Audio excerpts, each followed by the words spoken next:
for the thousands in attendance and the millions watching around the world. Ladies and gentlemen,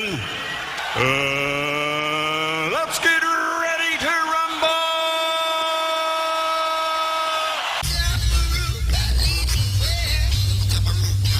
You of all people should know the answer. Educate them. Teach them right from wrong. It must be knowledge that frees them.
get a reggae Grammy.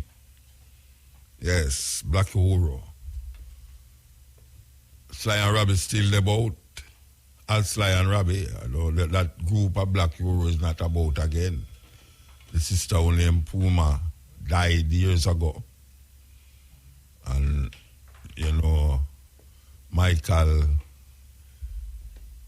Rose take him own vibes, gone and solo career, and Ducky Simpson. One of the time we think them would have come forward, but it wasn't to be. One time you had Junior Reid was lead singing.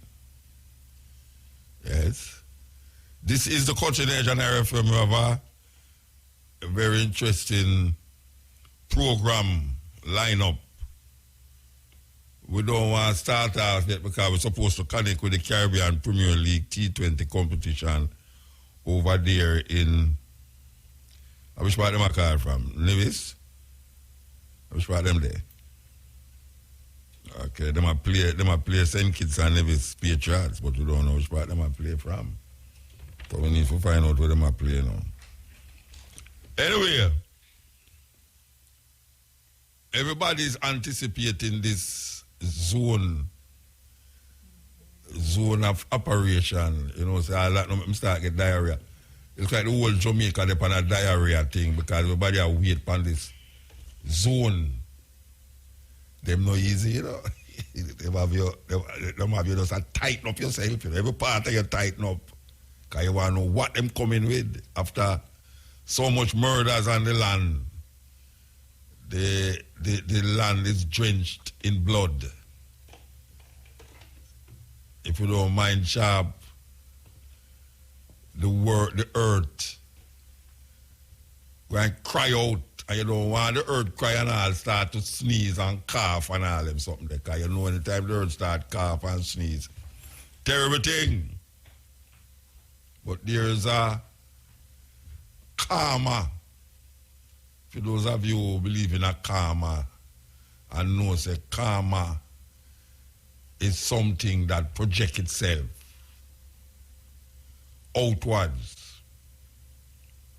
So even though somebody might have something internally and don't bring it out, but the karma that them project cause you to really feel them spirit. Yeah, man, you can know certain people when they walk in a house, them give off a certain karma. And you start to feel funny, strange and weird when them step in. Some people present just make you just smile. Some people present make you just vex. Karma. We want to go over now to what we call the Caribbean Premier League T20 competition. Yes, may I tell you, marathon. Okay. So there with you. Inside the outside is Sanjay. This is the Cutting Edge. As we say, we're there with you.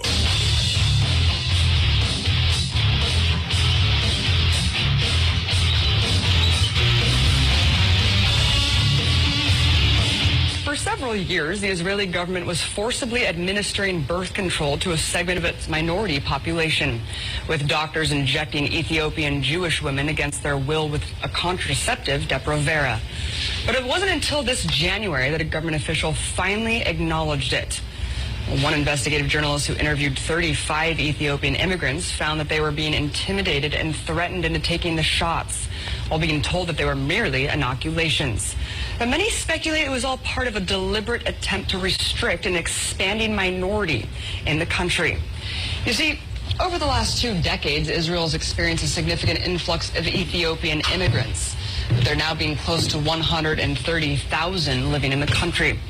And while the government has finally put an end to this inhumane, insane population control tactic, the story has shed a light on a dangerous contraceptive that's now being pushed and administered on women of color all over the world, including right here in the U.S.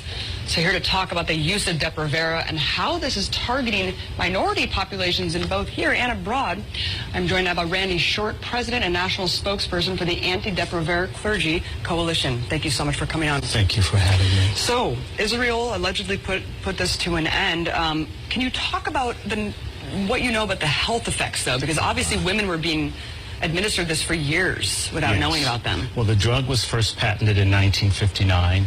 By the middle 60s, there were a lot of unethical experimentations done, in particular the Grady Clinic study in Georgia on poor black and poor white women. God knows how many people died.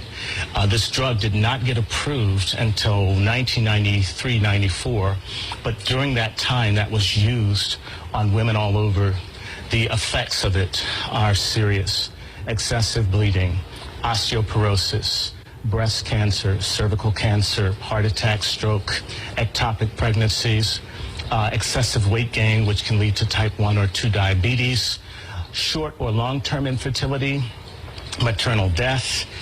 It strips the epithelium, the inner part of the woman's womb, making her more susceptible to all STIs and STDs. Therefore, doubling the chances of getting HIV, AIDS, chlamydia, HPV, gonorrhea, or syphilis. And there are other things that bothers the mental health. One of the things that's come to us, that the group that I work with, the Rebecca Project, is that many women are telling us that they've had mental problems.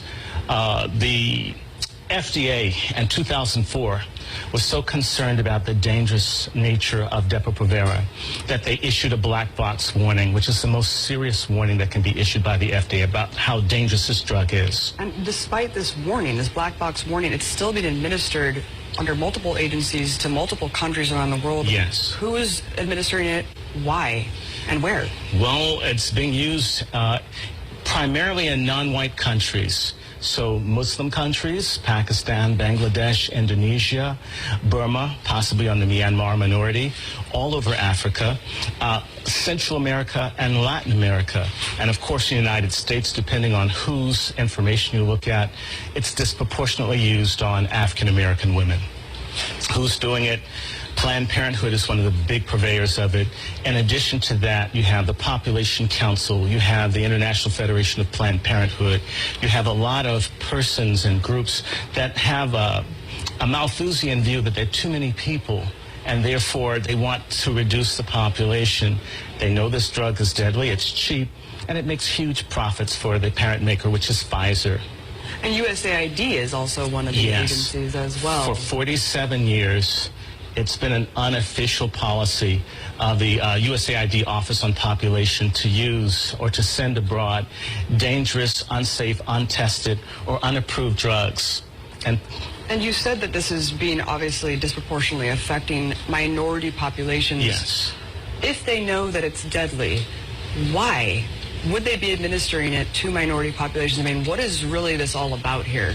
There are too many non-white people. If you look at a gentleman by the name of Dr. Ravenholt, who was head of the USAID Office on Population from about 1966 until 1979, he was able to first convince President Johnson that it was in the national and commercial interests of the United States that 1/4 of the women in the developing world be sterilized. So there's some sense that if there are too many black or brown people, that somehow their needs will conflict with the capitalistic, imperialistic aims of the United States and its allies. And there's been multiple lawsuits against Pfizer for the detrimental health effects from this drug, but they seem to be getting away with it and seem to keep, direct-to-consumer advertising. Well, how are they doing this? Well, they're making a lot of money. The U.S. Department of Justice has sued them in the last 10 years and fined them about $6 billion. But if you're making billions and billions, it's the price of doing business. But you have to understand, the people that are being steered towards this drug are poor, they lack education and legal representation, and they're being tricked, so they don't know. Now, you have to understand, Pfizer lost in Canada, they've lost in Europe, but they go to countries where they can't be sued. You can't sue from Nigeria here.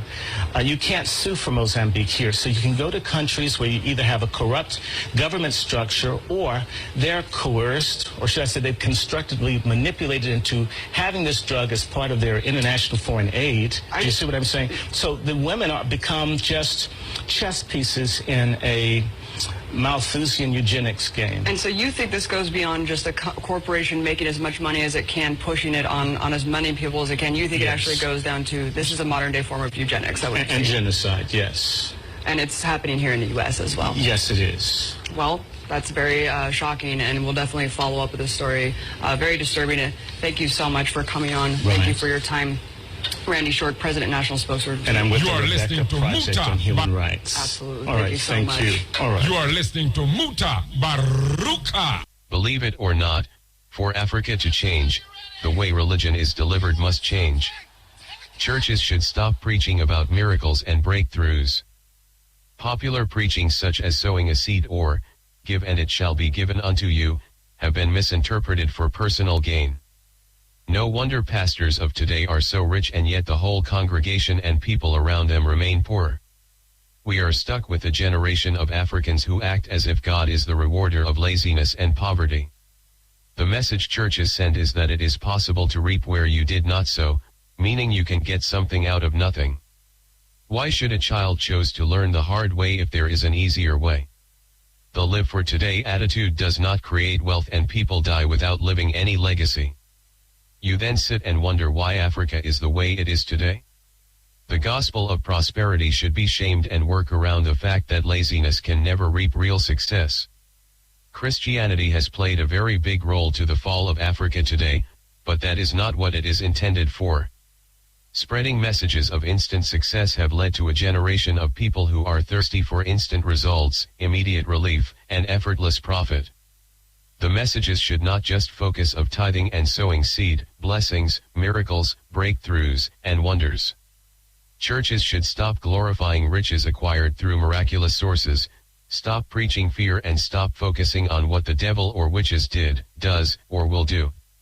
Instead they should preach positive news and focus on messages that add value to the communities such as hard work, creativity, dedication, commitment, perseverance, and responsibility. Pastors can promote good community initiatives such as cleaning the surroundings, and encourage creativity and innovation. Instead of waiting for our governments to do what they do not do, we can start helping ourselves, through humanism. The brother who becomes a millionaire by simply sowing a seed, does not help build a better community, and the message of such success should not be spread and showcased. Instead the applause should go to someone who has succeeded by hard work and perseverance.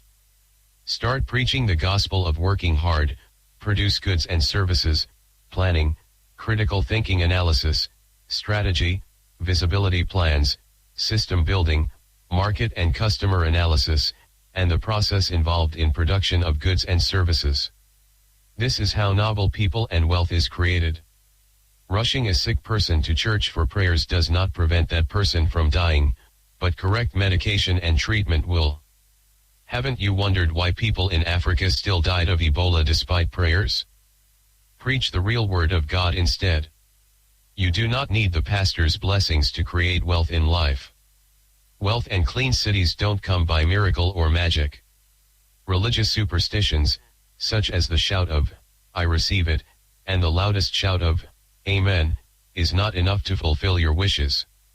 True religion and true Christianity must, and can only, produce productive youth. For Africa to be globally competitive, education alone is not enough. We need to nurture creativity, innovation, and good governance. What is an engineering degree doing if you cannot even produce a water pump? Ask yourself a question: what have other people created with a similar qualification other than just looking for a job? Please, be slow to anger, slow to judge, quick to listen and try to understand. If not for you, do it for your children. You are listening to Muta. Yeah, this is the cutting edge. We're giving you clips and more clips. Very interesting one about the different things that them injecting are making the pharmaceutical companies them doing for women of color who is pregnant or who not supposed to get pregnant. Terrible thing. I don't know. Man mind is so warped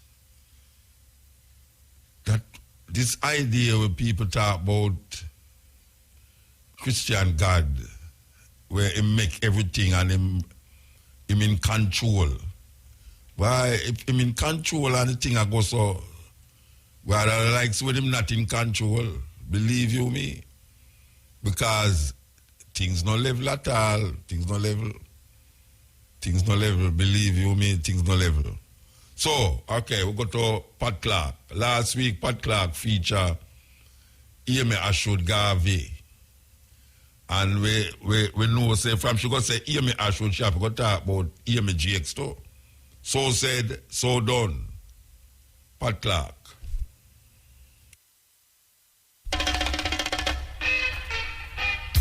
Welcome to Jamaican Roots and Culture. I'm Pat Clark. As we honor our first national hero, Marcus Mosiah Garvey, it is indeed fitting to look at the women who played a significant role in his life. Garvey was married twice to women with the first name Amy.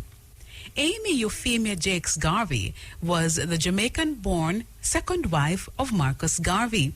She was a journalist and activist in her own rights. Amy Jacques was one of the pioneering black women journalists and publishers of the 20th century. She was also an activist. Amy Jacques went to New York City in 1917 and soon after became involved with the publishing of the Negro World newspaper in Harlem from its inception in August 1918. Amy Euphemia Jacques-Garvey was born on December 31st, 1895 in Kingston, Jamaica. As the eldest child of George Samuel and Charlotte Henrietta Jacques, Amy was raised in a middle-class home. Her mother was half white and her father was a dark-skinned black man. Amy Jacques was a part of a small minority of Jamaican youth to attend high school. She attended Wolmer's School. Amy lived in a time when it was common for most black Jamaicans to be poor and illiterate farmers. Upon graduating school and receiving some of the highest honors of the time, Amy Jacques was recruited to work at a law firm. She worked there for 4 years, ultimately gaining knowledge of the legal system. Amy Jacques then left for the United States in 1918. She promised her employer and mother that she would return in 3 months if conditions in the U.S. were not suitable to her. However, Amy did not return. It has been argued that she did not return because she was enthralled by Garveyism. Amy Jacques allegedly attended a conference being held by Marcus and was moved by his words. Jacques soon after assumed the role of Marcus Garvey's private secretary and worked alongside him at the UNIA. Just several months after marrying Marcus Garvey, Amy Jacques-Garvey began editing Volume 1 of the Philosophy and Opinions of Marcus Garvey, a compilation of Marcus's writings and speeches. Her initial purpose in editing this journal was to provide a means for the general public to form their own opinion about Marcus Garvey and Garveyism without the stigma provided by biased sources of the time. Amy's place in both the movement and the organization soon shifted, instead taking a back seat to her husband and working in the shadows to strengthen his platform. Amy became a face of the UNIA and a representation of the females of this organization. In her book Garvey and Garveyism, Amy Jacques-Garvey alleges that a significant amount of Garvey's speeches were a direct result of her own work, whether it be the crafting of specific lines or the research that went into it. In this book, Amy describes how Marcus implored her to read through front-page articles and other prominent news sources and explain their importance to him. After gathering the information he needed, he would then use it for his own speeches. Amy Jacques-Garvey was said to have been an excellent speaker, having toured the country with and without her husband. Amy Jacques-Garvey, however, did not pose an initial threat to Marcus Garvey, given her strong beliefs in her position as his wife and the structure of the organization. Amy took a back seat, as did other women in the UNIA. In light of unforeseen circumstances, Amy Jacques was forced to assume a lead role in the UNIA. Marcus was convicted for mail fraud on the 21st of June 1923, less than a year after marrying Amy Jacques. After being convicted, he was sent to Tom's Prison in upstate New York, where he spent 3 months before being released on bond. While in prison, Marcus failed to win his appeals and as a direct result was sentenced on February 8, 1925 to 5 years in Atlanta Federal Penitentiary. It is at that time that Amy Jacques-Garvey assumed leadership of the UNIA. In addition to speaking all over the country to raise money for Garvey's Defense Fund, she edited and published Volume 2 of the Philosophy and Opinions of Marcus Garvey, 2 volumes of his poetry, The Tragedy of White Injustice, and selections from the Poetic Meditations of Marcus Garvey. While doing this, she worked tirelessly with lawyers to get her husband out of jail and kept UNIA moving forward by delivering speeches and meeting with the leadership of the group occasionally. After her husband was deported in 1927, Amy Jacques-Garvey went with him to Jamaica. They had 2 sons, Marcus Mosiah Garvey Jr. and Julius Winston Garvey. She remained with their children in Jamaica when Garvey moved to England in 1935. After his death in 1940, Amy Jacques-Garvey was a contributing editor to a journal called The African, published in Harlem, and in the late 1940s, she formed the African Studies Circle of the World in Jamaica. She published her own book, Garvey and Garveyism, in 1963, as well as a booklet, Black Power in America, The Power of the Human Spirit, in 1968. Amy Jacques-Garvey also assisted John Henry Clark in editing Marcus Garvey and the Vision of Africa. Her final work was The Philosophy and Opinions of Marcus Garvey, Volume 3. She was awarded the Musgrave Medal in 1971. Amy Jacques-Garvey died on July 25, 1973, in her native Kingston, Jamaica, and was interred in the churchyard of St. Andrew's Parish Church. And now, to end Jamaican roots and culture, here's our famous quotation from the Black diaspora. A people without knowledge of their past history and culture are like a tree without roots. The words of Marcus Mosiah Garvey. For Jamaican Roots and Culture, I'm Pat Clark.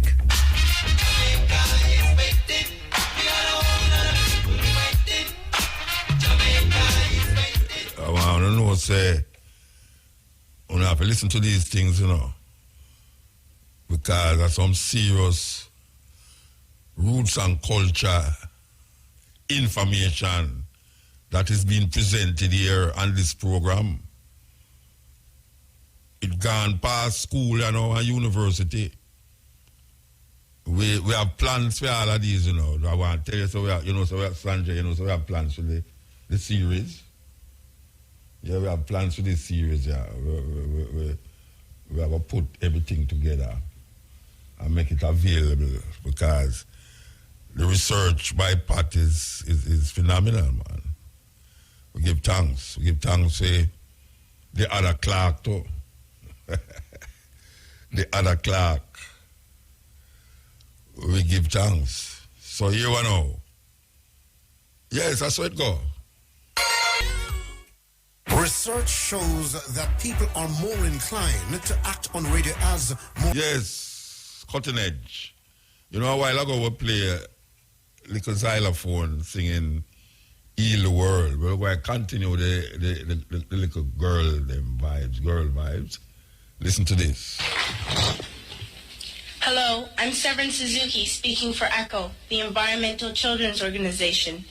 We're a group of 12 and 13-year-olds trying to make a difference. Vanessa Seti, Morgan Geisler, Michelle Quigg, and me. We've raised all the money to come here ourselves, to come 5,000 miles to tell you adults you must change your ways.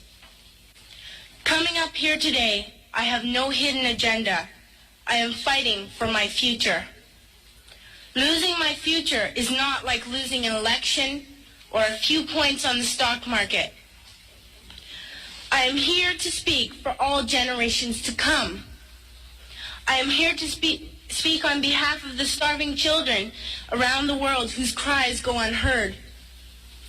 I am here to speak for the countless animals dying across this planet because they have nowhere left to go. I am afraid to go out in the sun now because of the holes in our ozone. I am afraid to breathe the air because I don't know what chemicals are in it. I used to go fishing in Vancouver, my home, with my dad, until just a few years ago we found the fish full of cancers. And now we hear of animals and plants going extinct every day, vanishing forever. In my life, I have dreamt of seeing the great herds of wild animals, jungles and rainforests full of birds and butterflies. But now I wonder if they will even exist for my children to see. Did you have to worry of these things when you were my age? All this is happening before our eyes, and yet we act as if we have all the time we want and all the solutions. I'm only a child, and I don't have all the solutions. But I want you to realize, neither do you. You don't know how to fix the holes in our ozone layer. You don't know how to bring the salmon back up in a dead stream. You don't know how to bring back an animal now extinct. And you can't bring back the forest that once grew where there is now a desert. If you don't know how to fix it, please stop breaking it. Here, you may be delegates of your government, business people, organizers, reporters, or politicians, but really, your mothers and fathers, sisters and brothers, aunts and uncles, and all of you are someone's child. I'm only a child, yet I know we are all part of a family, 5 billion strong. In fact, 30 million species strong. And borders and governments will never change that. I'm only a child, yet I know we are all in this together and should act as one single world towards one single goal. In my anger, I am not blind, and in my fear, I am not afraid of telling the world how I feel. In my country, we make so much waste. We buy and throw away, buy and throw away, buy and throw away, and yet northern countries will not share with the needy. Even when we have more than enough, we are afraid to share. We are afraid to let go of some of our wealth. In Canada, we live the privileged life, with plenty of food, water, and shelter. We have watches, bicycles, computers, and television sets. The list could go on for 2 days. 2 days ago, here in Brazil, we were shocked when we spent time with some children living on the streets. This is what one child told us. I wish I was rich. And if I were, I would give all the street children food, clothes, medicines, shelter, and love and affection. If a child on the streets who has nothing is willing to share, why are we who have everything still so greedy? I can't stop thinking that these are children my own age, that it makes a tremendous difference where you are born. That I could be one of those children living in the favelas of Rio. I could be a child starving in Somalia, or a victim of war in the Middle East, or a beggar in India. I am only a child, yet I know if all the money spent on war was spent on finding environmental answers, ending poverty, and finding treaties, what a wonderful place this earth would be. At school, Even in kindergarten, you teach us how to behave in the world. You teach us not to fight with others, to work things out, to respect others, to clean up our mess, not to hurt other creatures, to share, not be greedy. Then why do you go out and do the things you tell us not to do? Do not forget why you are attending these conferences, who you're doing this for. We are your own children. You are deciding what kind of a world we are growing up in. Parents should be able to comfort their children by saying, everything's going to be all right. It's not the end of the world, and we're doing the best we can. But I don't think you can say that to us anymore. Are we even on your list of priorities? My dad always says, you are what you do, not what you say. Well, what you do makes me cry at night. You grown-ups say you love us, but I challenge you, please, make your actions reflect your words. Thank you. You are listening to Mutabaruka. 5 and 57. Yeah, we want to tell you that the Garvey musical slated for Thursday, August the 31st, has been postponed. It will no longer be playing at the end of this month. The production has now been rescheduled for Wednesday, October the 11th at the same venue, the Little Theatre. Show time is 8 p.m. Ticket prices remain the same. So we want you to know that that is taking place. The Garvey musical slated for Thursday, which is tomorrow, will now be kept on Wednesday, October the 11th at the same venue. 8 p.m. regular. The price is regular 1,000, VIP 2,500. Okay. Here we go. Listen.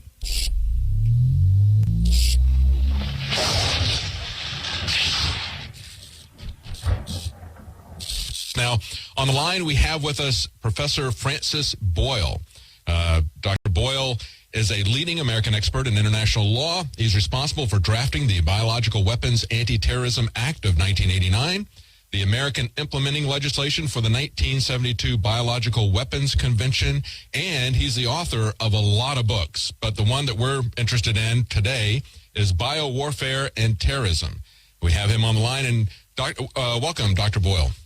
Well, thank you, David, and my best to your viewing audience. Thank you. Thank you for waiting. We had that breaking news that's very important that's going on there. But I wanted to ask you about the bioweapons labs that are in these African countries, because you know very well what's going on with the Biological Weapons Anti-Terrorism Act that you drafted there. Why are they putting these labs in those countries? Well, it's very simple in try to circumvent the Biological Weapons Convention and my Biological Weapons Anti-Terrorism Act of 1989 that provides for life in prison. We have a BSL-4 in Guinea. We have one at the capital there, one in Liberia, Monrovia, and another one at Kenema in Sierra Leone. And they all do this dual-use offensive, defensive, biological warfare work. Guinea is never been a party to the Biological Weapons Convention. Liberia has never been a party. Sierra Leone is a party, but, you know, given the disturbances over there, I'm sure no one's been paying attention to what's been going on in these labs. However, I will point out, I drafted the my Biological Weapons Anti-Terrorism Act to make it extraterritorial by name, in haec verba, so that these illegal criminal types of biowarfare work done in these labs by U.S. citizens can be prosecuted. That's interesting. Now, as you pointed out, the CDC is there. Tulane University, anybody knows about the notorious Tuskegee test that ran for decades on black people with syphilis, not telling them that not giving them treatment and just watching this develop for decades. Tulane University is there, as well as the CDC. So what is your take on this? Do you think this is something that was perhaps accidentally leaked out? Is this deliberate? Because it's interesting that this is a different strain, and it is thousands of miles away from where these are typically happening in Central Africa. This is now over in Western Africa. They want to say that it transmitted by passing through animals. I mean, why didn't we have any outbreaks in between those two different areas? That's right. The standard explanation is completely nonsensical. I have here in front of me the Biological Defense Research Program of 1988, page Appendix 3-4, clearly says that the Center for Disease Control has been doing biological warfare work in Sierra Leone since 1988. And also Columbia University was doing biological warfare work in Liberia. And as I said, Liberia has never been a party to the BWC. Of course, this bat theory makes no sense at all. Right. It's clear that, in my opinion, the agent we're dealing with here of Ebola is 70% fatality, whereas all previous Ebola outbreaks had been 50%. And also, it appears that it has perhaps somehow been genetically modified to make it airborne to some extent. I recently sent to your assistant there a press release. The National Institutes of Health mated live Ebola with the virus for the common cold. And it very well might have been this type of vaccine that they were testing out over there at these BSL-4 facilities. We know that the Sierra Leone government shut down Kenema and accusing them of starting the pandemic with shots under the supervision of Tulane. And we know for a fact Tulane has been involved in biowarfare work for quite some time. We also know that Fort Detrick is over there. The Center for Disease Control is over there. These three labs were set up by USAID, which is a front organization for the CIA. So I think it's pretty clear these three labs, I suspect, were the origins of this pandemic, which has now come here to the United States. The CDC just said 21-day quarantine, but the WHO recommends 42-day quarantine. Mm-hmm. And even the 42-day quarantine only gets 98% of the people. So my guess is, we should really be talking about 50 days or more quarantine. And the question then is, why did they allow the 4,000 people on that cruise ship off? And according to yesterday's New York Times, there's no monitoring on any of them. Every other contact going back to Mr. Duncan is somehow being traced, contacted, quarantined, whatever. But the 4,000 people on that ship, no. And they could have easily just quarantined everyone on the ship right there. So I don't know exactly what to say about this, but it doesn't look good. Well, we saw that in Nigeria. They've gone now the 42 days, and they haven't had another outbreak there. But they went through contact tracing. They had 900 people that they were looking at based on one person who flew into their country on an airplane, was very sick. 20 people caught it. 8 people died. And they had 900 people that they were looking at. We haven't seen anything like that. As you pointed out, we've got a situation where you've got this new strain of Ebola that they've never seen before that travels from an area where they've typically had it in Central Africa, 1,000 to 2,000 miles, and they want to tell us that it's been traveled, that they got there by bats. I mean, that's just not, that's not very credible, is it?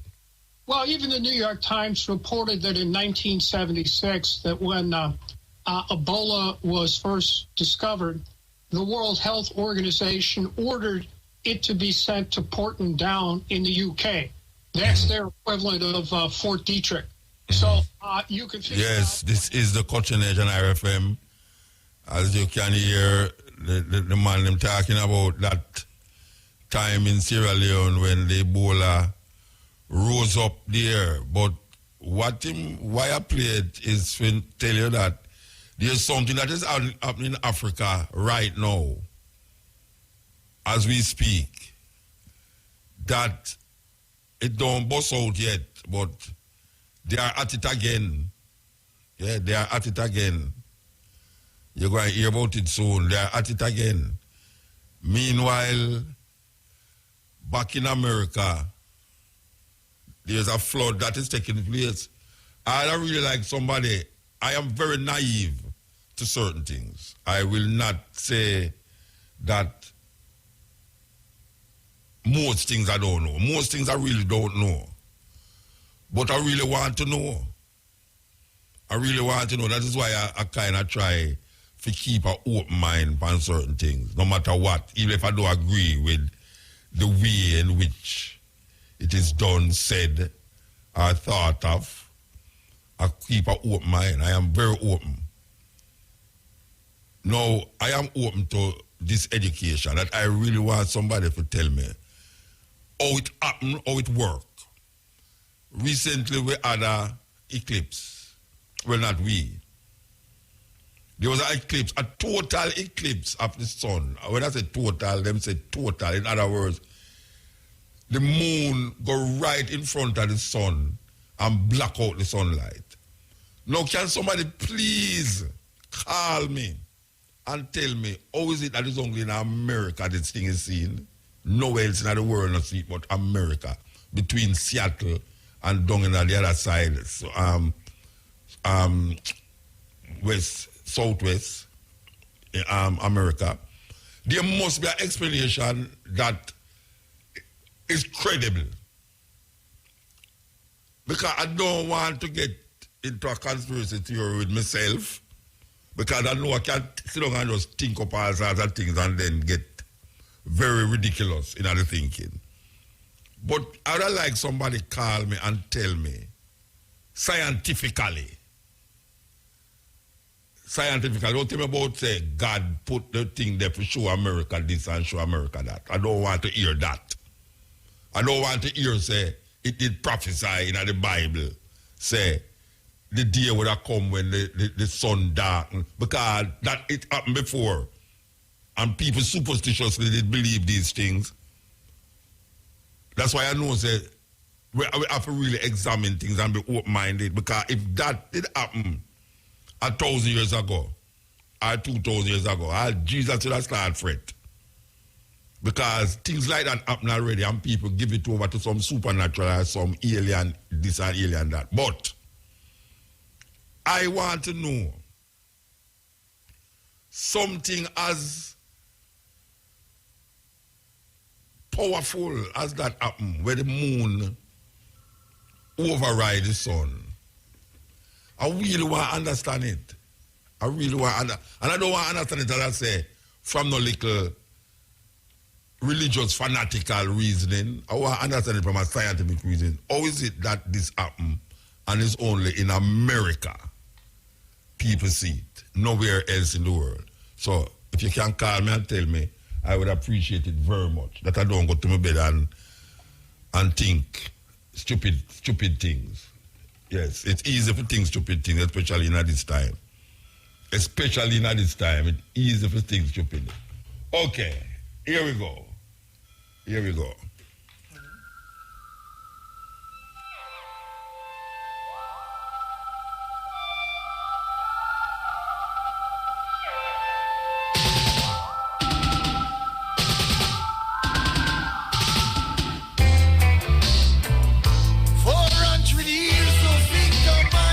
Yes, sir. Yes, Mota. Yeah, thank you for response so quick, man. Yeah, man. I chemical will get the peer over Marcus Garvey. You give me the peer, then? Oh, yes. Yeah, man. All right. What really happened, Mota, is that it's a time of the eclipse. That's where the orbit reach at that particular time. The orbiting of the moon and the sun. Yeah. That's where it reach at the time physically. So, at another point where the eclipse will occur, it can occur somewhere else, but it's a time where it reached to that point where it go in front of the sun on the orbit. Yeah, well, I hear that them have eclipse followers where over a period of time, them go to next country and it happen in our next country. You know, I hear people get interviewed and them say them always have follow up these eclipses in a certain places and certain countries. So yeah, say the time of hello? Yeah man, I hear you. Yeah, no, just repeat what you say again. Just repeat what you say. It's a time that the eclipse is occurring because of the orbital, because you know the Earth and the moon and the sun is in orbit.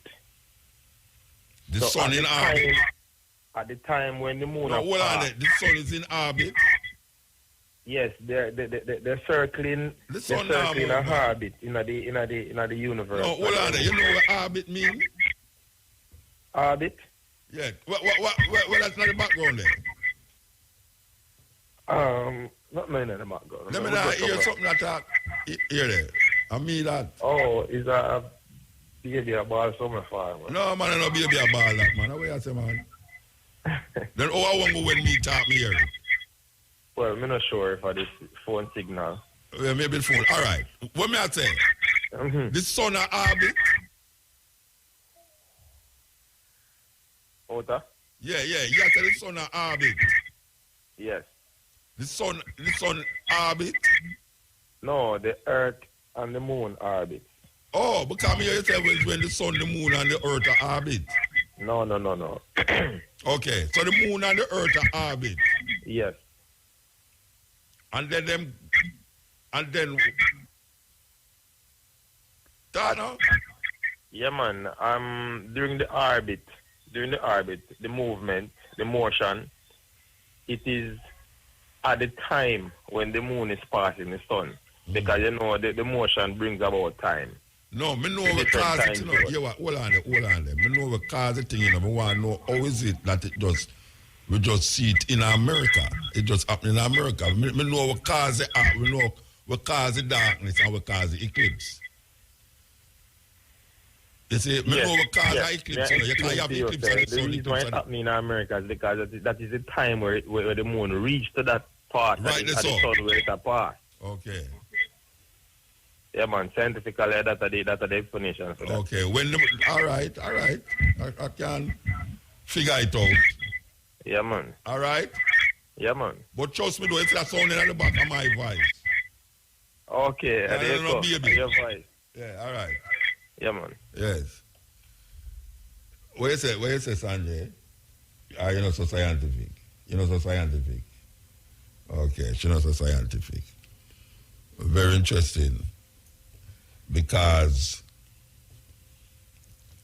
it's not the first it's happening, you know.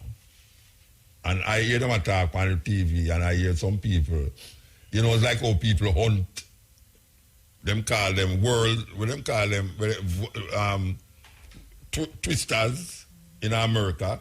People run them down, you know, and go search for them and all them places. You know, why I tell you? No, why I tell you? You have people where see this thing are coming, you know, and instead they go hide, you know, they want to go nearer to it to go take picture and all them someday. I'm going to see them think they'll lift up all cow. Them twister there. I'll lift up all cow and I'll fling them all over the place and car and all them someday. And people actually want to go near to see what would be the outcome of the thing. So I have to know, say you have people who go all over the world just to see these eclipses. I already love to see it still. But I know, say you have things in the, you have places in the Bible we talk of these things. But guess what? The thing about it, is that the man them know exactly when it going to happen, how long it going to happen for, and when it going to pass and them thing there. That are no Bible doctrine and faith. That a real man attack say, you see two things where him can create and me and you don't know how it reaches up. Them are going to tell you, say, it going to happen this way and it happened that way there. You see, after people have studied certain stars and certain things, you know, because a man don't understand how the man them come to this knowledge, you know, them start to say it's either them, some space object catch them, or it's some divine consciousness without exploring it scientifically. And we see the man, the meteorological service, or whosoever is responsible, the astronomers them in a NASA tell you exactly the precise moment when the thing are going to eclipse the whole sun, when it are going to move and all them something there. So science have a foundation and a basis which you can't take away from science. It's like mathematics. Everything can be calculated and become real through mathematical equations. Maths is where run everything. Mathematics run everything. Whether you look up at the sky, where you go underneath the ground, or whether you dip on the earth, mathematics is the key. It's the thing now that we didn't know mathematics when we was in Africa. And when we left Africa now, we put that aside. For some reason or another, maybe we never put it aside, but get leaked out of our head. And we take up other things, like killing each other. When the Egyptians them build the pyramid, and when in Zimbabwe, these men use stone and build cities just without cement or anything like that. Just catch stone on top of one another. I go to Zimbabwe and I see a big rock catch on the edge and next rock. And you have to walk around the rock and try to figure out how it balance on the rock there. All this bigger than me, two of we put together. How the rock balance on the next rock. And it's not like something that catch it up. Because I know say, if you put even a square stone or a square box on top of the rock, it will drop off. And when you look, it's almost like the rock hardly have any touch for the next rock. Kingdom of stones, kingdom of rocks, Zimbabwe. And then them use stone and build mansions without cement. Without cement. I want to hear them say, without cement. Them build mansions with these rocks. Okay. Cutting edge. Yes, this is the cutting edge on RFM. We're there already. I go through the pieces. Just present you some like tidbits, information. Information is, you know, the reality is that information is where we win wars now. Yeah, man, that's why you have overt and covert. You have CIA, FBI, MI5. I mean, all of these little spy agencies, all them is there to do is gather information. That's why you have man hack companies now to see what is the new product them are going to bring out so them can make one before. If you have a Samsung and them say them going to bring out a Samsung where can talk to you and tell you if you're fat or you're slim, them just hack into that Samsung thing and you just see them start to bring out another one name, Ufa Father, and just make. So, information is very important. Some people prefer superstition Because the lack of information leads to superstition. The lack of information leads to superstition. Because everything will look like a mystery.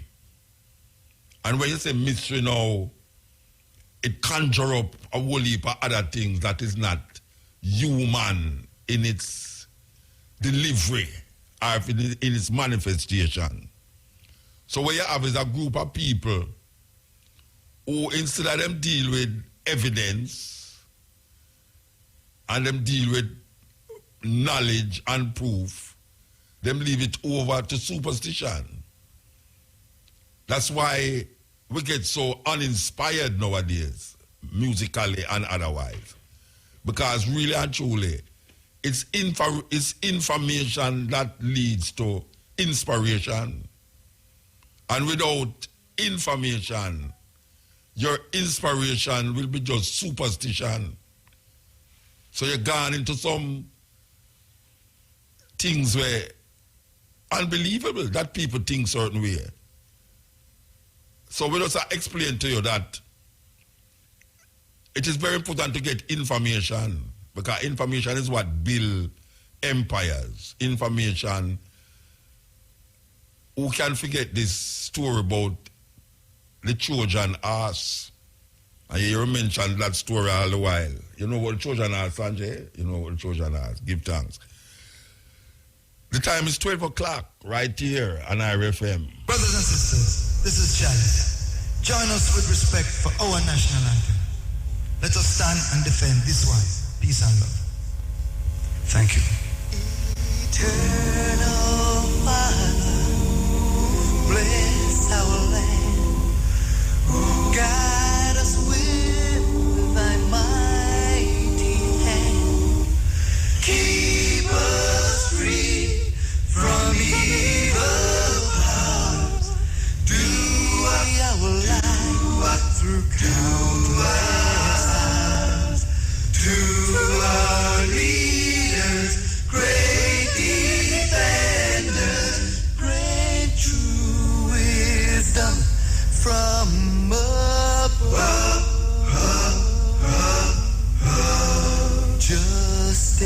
Justice. Truth. Be ours forever. Jamaica, land we love.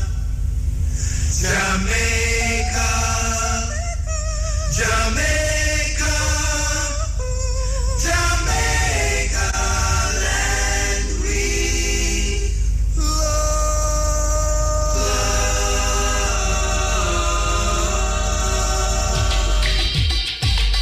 I'm Sly Dunbar. I'm my name Robert Shakespeare. Stay tuned to IRFM Mutabaruka. Right now, this is the cutting edge scene. It's a Muta. The man rough. Him just tough. Cutting head, sharp.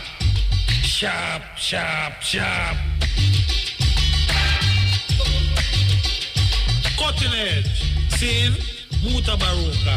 Scene, IRFM. Scene.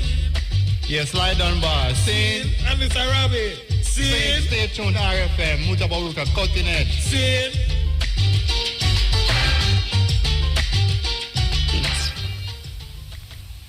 One thing that keeps me puzzled, despite having studied finance and economics at the world's best universities, the following question remains unanswered.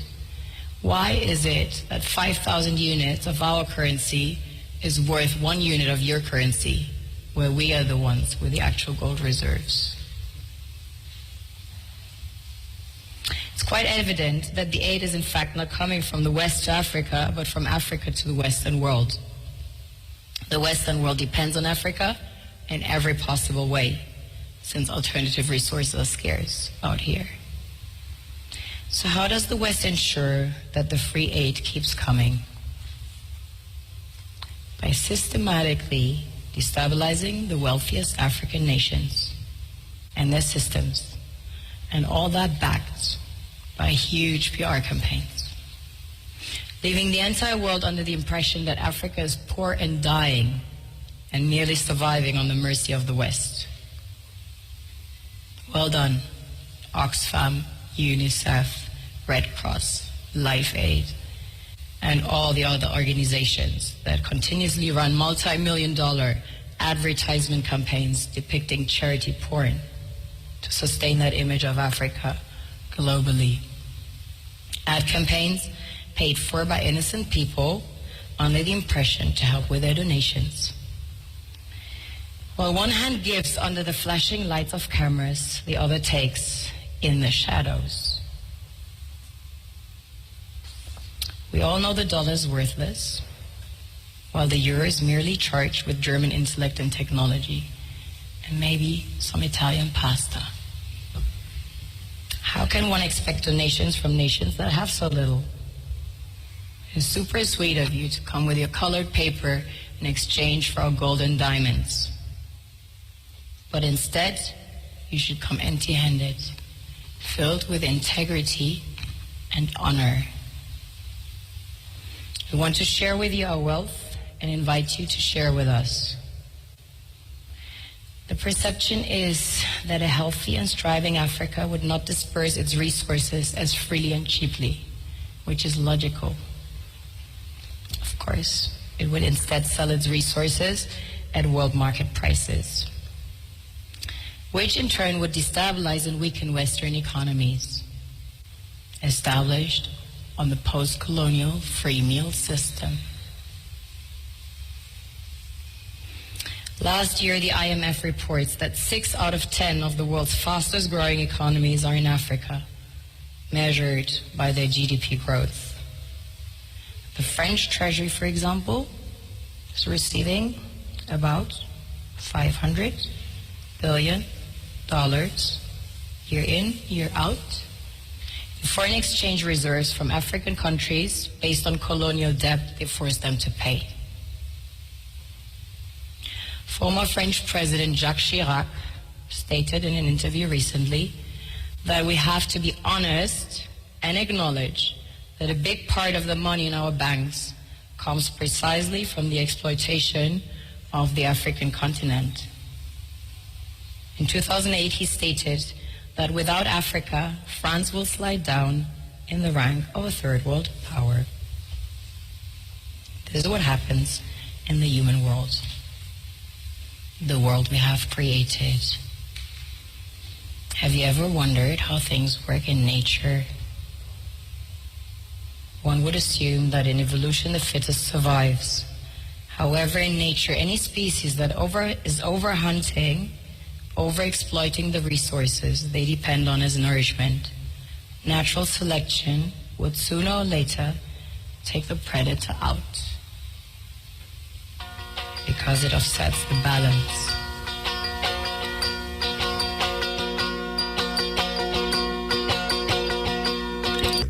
Yeah, as near as about information and things. I just few days ago I come across the fact that Imhotep, the father of medicine. The father of medicine, and not the brother name but them said the Greek man there. Hippocrates, yeah. Yeah. So a boy, and me say to a couple of my black fellas them I say, no man, especially one them I go use to study medicine. Yeah, well you see them I go say that because that them teach them. Yeah, definitely. The whole thing them teach we take and believe say it's true, you know, until we get a full insight now, say no go so. Yeah, for real. And then man like me will get ridiculed now, you know, because yeah, that's how it goes. See like we lose our mind and things. Virgin, at 20 odd years of ridicule me I get you, believe you me. On this program, at 20 odd years of ridicule. Me get I just the other day I watched a video yesterday. One where they New York, we go link up brother Eru, you remember what his name? But the chemetic signs, man. Oh, yeah. Is that me like him, man? Which part you see it? I'm on YouTube, I go and I scroll through and find it. And you see me and him attack and thing in them place? Yeah, man. I just hear it. I see the video, man. Audio and video. Oh, yeah, they come on TV when we did have the we did have the TV program I was going to interview him, Yeah, man. I must go look for it, man. I never see it, you know. Yeah, man, it's on YouTube, man. I thought when you're the outside and you go in and thing and... Yeah, man. Simply Muta is the name, the program. Yeah. All right, Richard, give thanks. Yeah, man, great. Yes.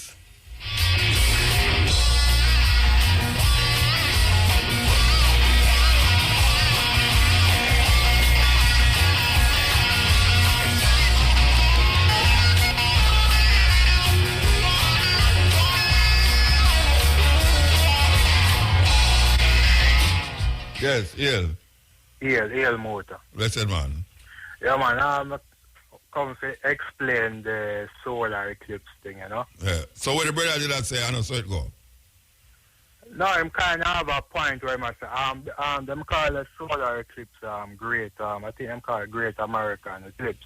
Mm. Them say the last time it happened from 19... Which part did it happen the last time? The same America, 1919. Yeah. So it did happen in America before? Yeah, about 99 years ago. And it happened in America again. So which part else in the world it happened? Yeah, me sure them say them have European eclipse. I think them say them have basically Muta look like the Americas, 12 states of the America, 10 to 12 states alone can see the total eclipse. Okay. You know what I mean? And all of the because you have people in America will never see it. Yeah, we know them that. only say maybe 60, because we out here we only see 61% based on what the meteorologists say. Some states in America maybe say 80% or 70%. But some of them, like 12 of them will fall in the middle or something. Them say 100% of that. Yeah, me know what, but you tell me something when I see on the TV, you know. Me want to find your question you are asked, I say, why America alone? I think them say Europe have a total eclipse, I think 2018 next year. Okay, them have it, okay. Because like everywhere, somewhere you have a different, maybe the Caribbean have film on the next 100, we don't know about it. Like sometime, every country, every hold on there. Yeah. Me never say it can't happen in the next place, you know. Yeah. If it happen in the next place, if it happen in Jamaica, I say, would I ask the same question? Why is it that? Yeah, man, but 60% or 61%, we not get the full darkness. I don't know, as maybe the theory of the world round. Yeah. I don't know about that's why but you see, me now ask the question for somebody come tell me say him don't know like me. You know, technically, even scientists them can't go to explain it. Yeah, man, them can't explain. Why you have to bridge it? They know them tell you say it will last 2 minutes and 40 seconds and it lasts 2 minutes and 40 seconds. Or them tell you how long it will last and it lasts the same length of time there. Yeah, man, but as I said, maybe I want to meteorologists tomorrow you can put on a program to explain why I just 12 but me just that figure say, man like all you is bright enough to tell me. Now what may I tell you why the 12 states are my lone seat and yeah, me know, but me want to know why. Why is it alright? Not everything have a why. Man. No, man, it have an explanation, Virgin. It have an explanation why it go here. Yeah, me and you know. But me don't agree, so me don't understand it already. Yeah. But you are coming like you understand it and come like the same pocket with me. Yeah, but more than half have a go. No, but you said there's no, everything have a why. Of course, it's why it have a why. Because them explain it to you. Yeah. And it will happen. You see, from them knows it will happen. And them can't tell you how long it will happen. Them can't tell you why it happen. Yeah. We never see it out here. We never see it? That may I tell you, brother, but when I say, if it didn't happen in Jamaica, I would have asked the same question. I would have said, why is it that it's only in Jamaica you see it? No, it happened out here, Mr. Muta, but 61% we not see the full darkness. So maybe the next 100 years, 1,000 years, maybe. Yeah, but when me there next 100 years, I would have asked the same question. Why is it that it's only in Jamaica after 100 years you see it? There must be a reason why. So, I don't know why you ask a question. Because I want to know. What you mean why me ask a question? Because what you be like you not believe. You think it's a trick question? No, man, wait a year now. I'm going to superstition now. No, can you ask why happen to them? Why never happen to Europe? Why never happen to No. Me I say, if it did happen in Europe, would I say why it never happen in America and how come it was happening in Europe? Oh, so you want it happen everywhere like everybody? No, me don't want nothing happen. Me want to know why it happened that way.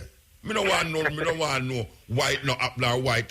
Me want to know why it happened that way. But I just saw the earth, I saw the universe.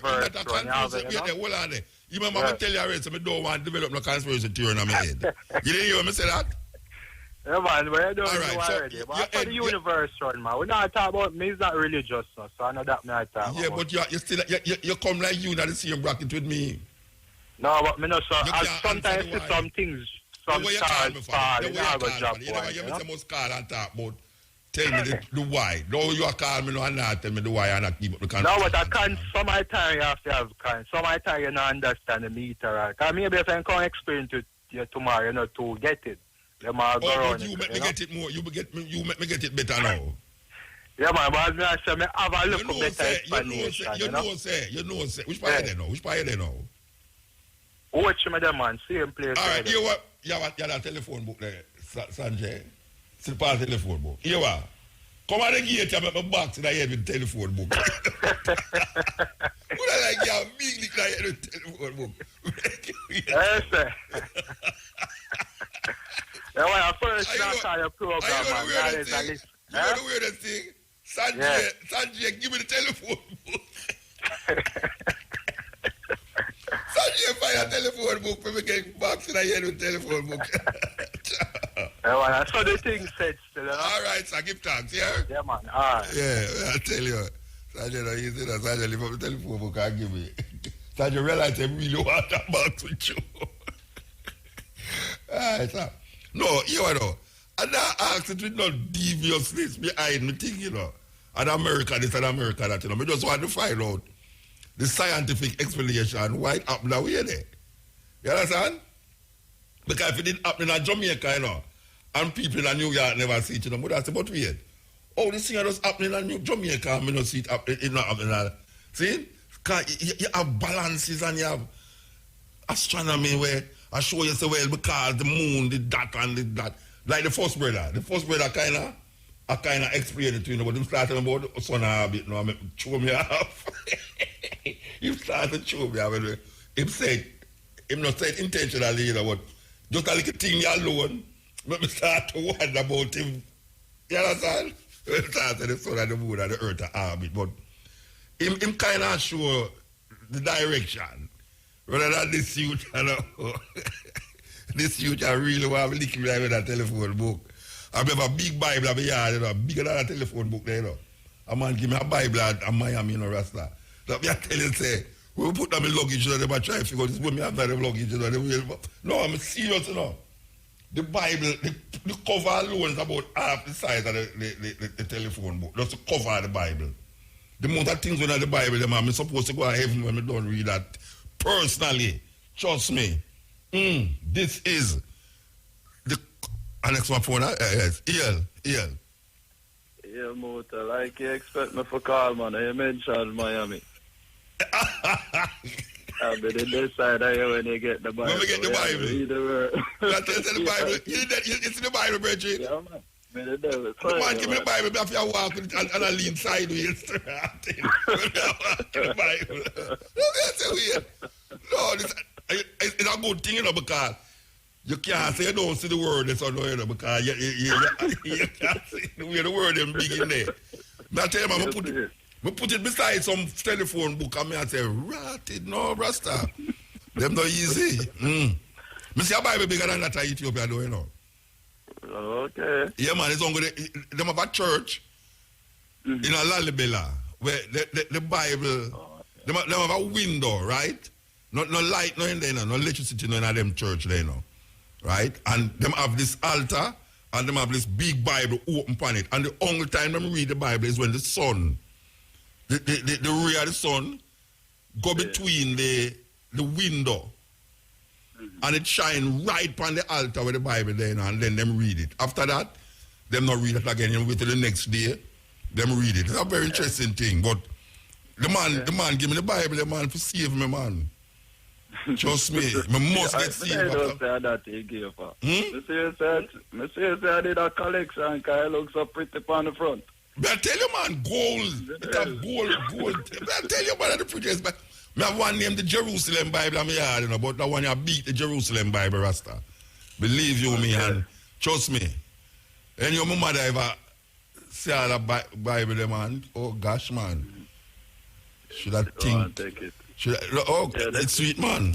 Yeah, you know what I mean? Tell me I call about it. When I used to go to school out at Easter, I kind of remember, say, when I did there primary school, I think I did see one, but my day up on the internet and it has shown me, say, December 4th, 1983, about them the time the one did pass close to Jamaica. So I remember, so they go outside in the schoolyard there and did a look up with some dark thing over where you know, so.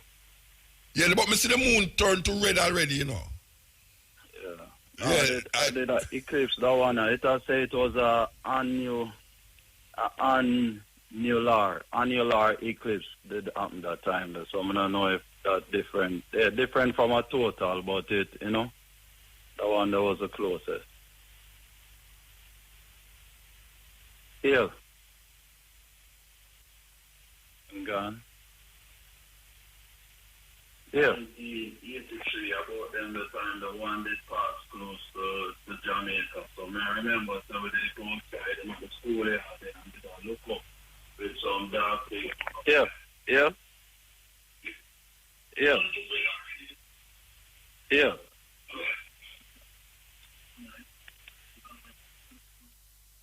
Yes. Yeah. Yeah, Motor, sorry about that. Yeah, me I hear, no, you know. Me I hear you double every time you say something, you hear it again. Okay. And you know, so that happen for months now on phone. You say something on the phone and somebody says something to you, and then you hear them say the same thing again. I don't know where I go on with technology, right? I don't know. Maybe I show the CDC that on your yard now, so. One of them CDC? This disease, the cable? The disease of them. Center for Disease Control? Control, right. I did the regional office, the right of Jamaica, you know. So what that have to do with the cell phone? What that have to do with the cell phone? I mean, I hear 2 times. You know them conspiracy theory again. Lack of information. And that me I tell you about lack of information in the Rasta. Lack of information leading to all sorts of superstition. That. So the man there down in Africa, they little things. So the man there better watch themselves. You know. But and the man tell us no work some over. We need to work some over for some of them blouse and skirting there. Trust me. Like Bookman, where Bookman do a yeti. You know? Definitely, man. As I was saying, we love Pat Clark reasoning again this week. Hear me, Ashwood. Hear me, Jake. Yeah, man, we love it. Yes, I know she shall come with Mary C. Cole and Luna Morris. You know, the secretary of Haile Selassie there was a Jamaican lady. You didn't know? Yeah, me hear you mention that. Yeah, man, was a Jamaican lady. She used to follow him around and then them crossed her off as mad because she started to sympathize with the Rastafari community. Can you believe that? Yeah, man. We know that. We know that. I used to go to school close to Bellevue to some kind of, you know.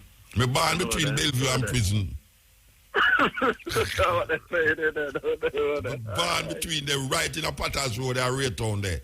Elliston Road, where them call it Winrod Road. Yeah, man. Yeah, man, Winrod Road. Right between Bellevue and the prison. So you know, say, me's a prisoner who mad. Well mad. Yeah, man. Yeah, the next thing is, I'm going to do a reason about it again. Yeah, the thing is, me here, so the church, them have a link up and try to educate the youth, them. You know, try to find out what's going on with the violence and things there. So, me I say, the peace at the Christian... The church are Peter Phillips are asked for it. No, I think, I see upon the iron news, so the church, them must go out there, go try to make a discussion or something like that with the government to try to help them. Well? Yeah, see that the Jamaica Council of Churches to partner with other groups developing strategies against crime. That maybe Peter Phillips has suggested, yeah. Yeah, they made the clip where you just play still, where the little youth them and say, to stop tell them where them to do and do what you tell them to do. Yeah, because not what you say is what you do. And when you say one thing and I do the other thing, the youth them will watch you. Definitely. Yeah. Definitely. So I say it's set up. So thanks again for the reason. Thanks for the dedication and keep it strong. Bless you, love. Yeah, man. Do you want a better Africa? Believe it or not, for Africa to change, the way religion is delivered must change. Churches should stop preaching about miracles and breakthroughs. Popular preaching such as sowing a seed or, give and it shall be given unto you, have been misinterpreted for personal gain. No wonder pastors of today are so rich and yet the whole congregation and people around them remain poor. We are stuck with a generation of Africans who act as if God is the rewarder of laziness and poverty. The message churches send is that it is possible to reap where you did not sow, meaning you can get something out of nothing. Why should a child choose to learn the hard way if there is an easier way? The live for today attitude does not create wealth and people die without leaving any legacy. You then sit and wonder why Africa is the way it is today? The gospel of prosperity should be shamed and work around the fact that laziness can never reap real success.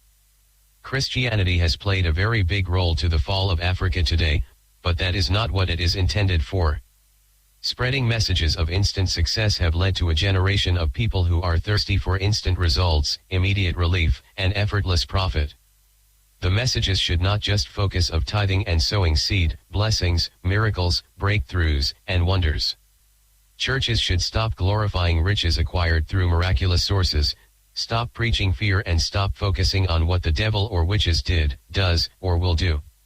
Instead they should preach positive news and focus on messages that add value to the communities such as hard work, creativity, dedication, commitment, perseverance, and responsibility.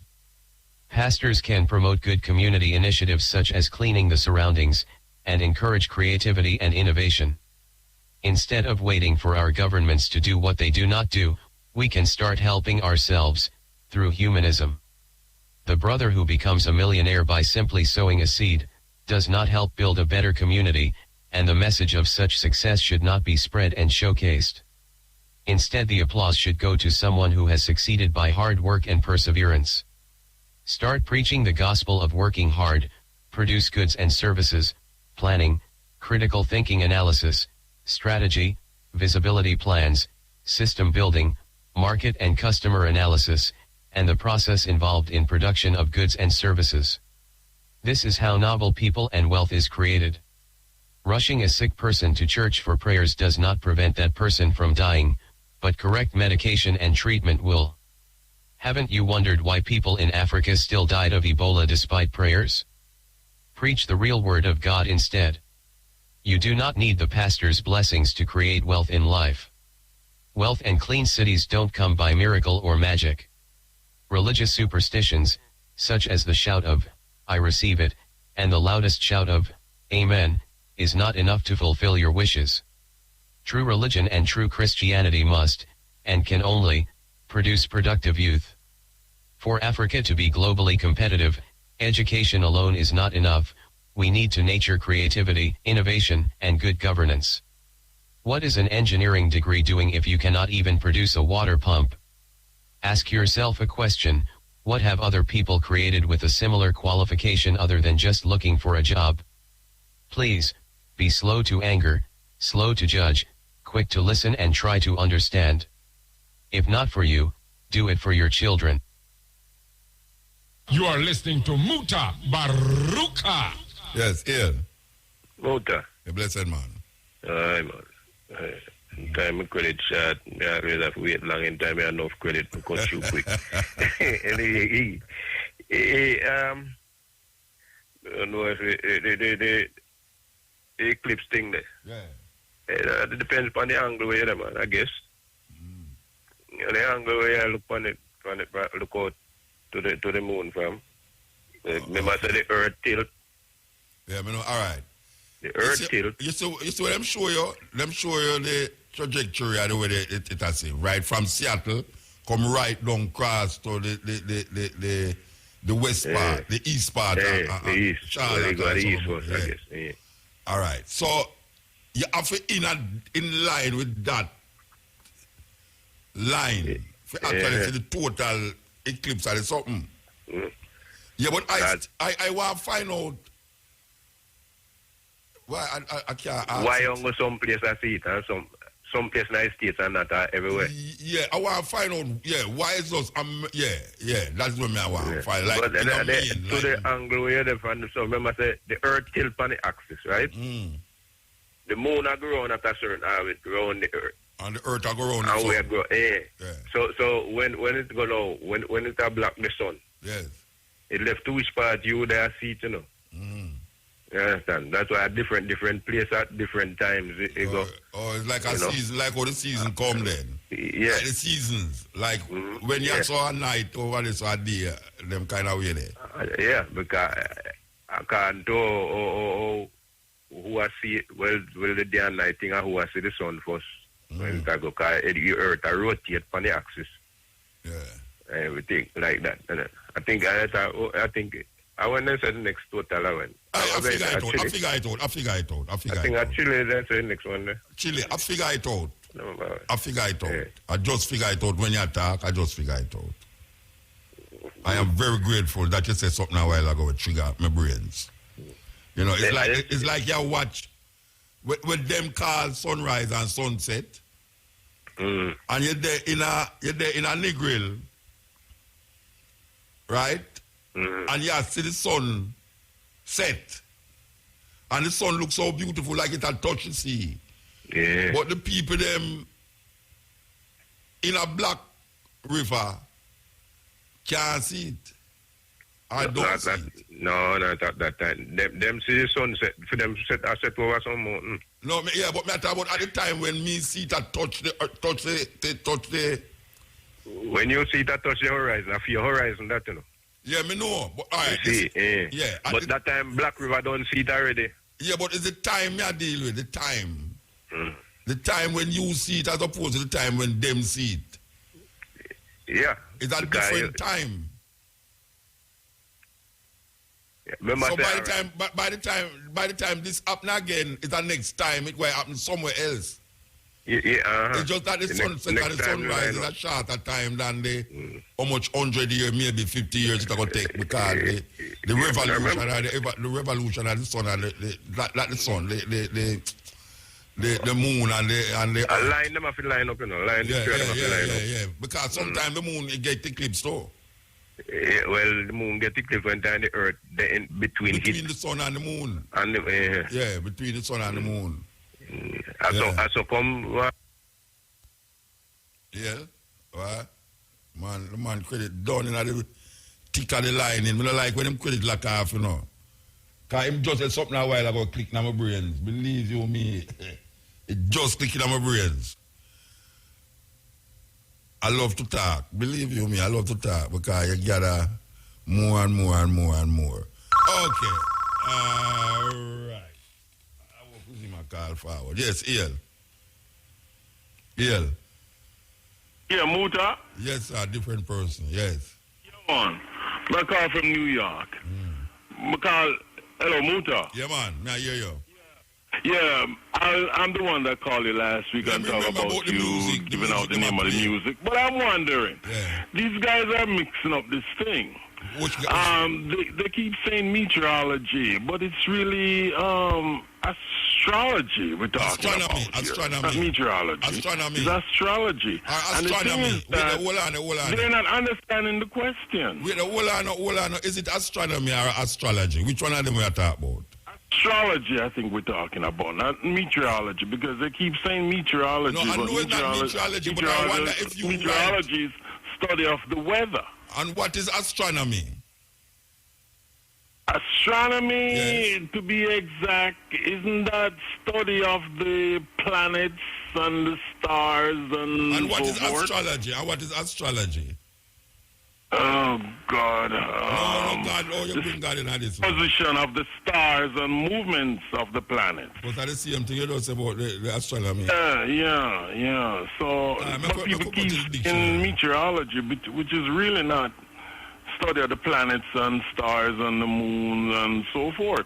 But the question you really want to find out is that how come we did not see it all over the other places did not see it at the same time. Yeah. But people are coming up with all these other explanations which you didn't ask.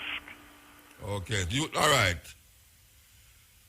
I'm just wondering if you need to rephrase your question. No, because you're saying if you see it in, say, North Carolina, somebody should see it also somewhere else at the same time. All right, wait, hold on there. Tell me what you say is astronomy. Astronomy is this. Astronomy, well. All right. It's say according to the dictionary. Astronomy. Let me get it. All right, let me tell you what it is. Astronomy. I know is the study of the stars and movements of planets. All right, let me tell you. Astronomy is the study of the sun, the moon, stars, planets, and other objects and phenomena. Astrology. No, astronomy. Yeah. Astronomy is the study of the sun, moon, stars, planets, and other objects and phenomena in space. That is what is astronomy. So that's why I'm asking you which one you want to talk about. Is astronomy talking about astrology? Astronomy, then. Astronomy. All right. No, astrology. Somebody need to clarify that. But I just clarify it. Clarify it to you. All right. Astrology. All right. Well, it's hold on. Astrology. Yeah, go ahead. Astrology is the study of the movements and relative positions of celestial objects as a means by dividing information about human beings. So it's astrology we really are talking about. Not astronomy and not meteorology. It's astronomy. Right. Astrology. Okay. Right, that's what I'm saying. Yeah, we're talking about astrology. What people call up and saying is meteorology, which is more study of the weather. Yeah. But I'm saying the question that you did ask, though, is that how come you're seeing the total eclipse, say, North Carolina, and say someone in Rwanda don't see the same thing at the same time? Isn't that the question you're asking? Yes. At the same day, at the same time, and people coming up that they're having it next year, they're having it 2,000 years from now. The question you're asking is that they should be able to see it at the same time, say in Rwanda. Just give me a light on it, just give me a light on it. Say it's a trajectory of it's where you are. It's where you are at the time when the sun, when the moon passes total over the sun. The length, the space where you're there.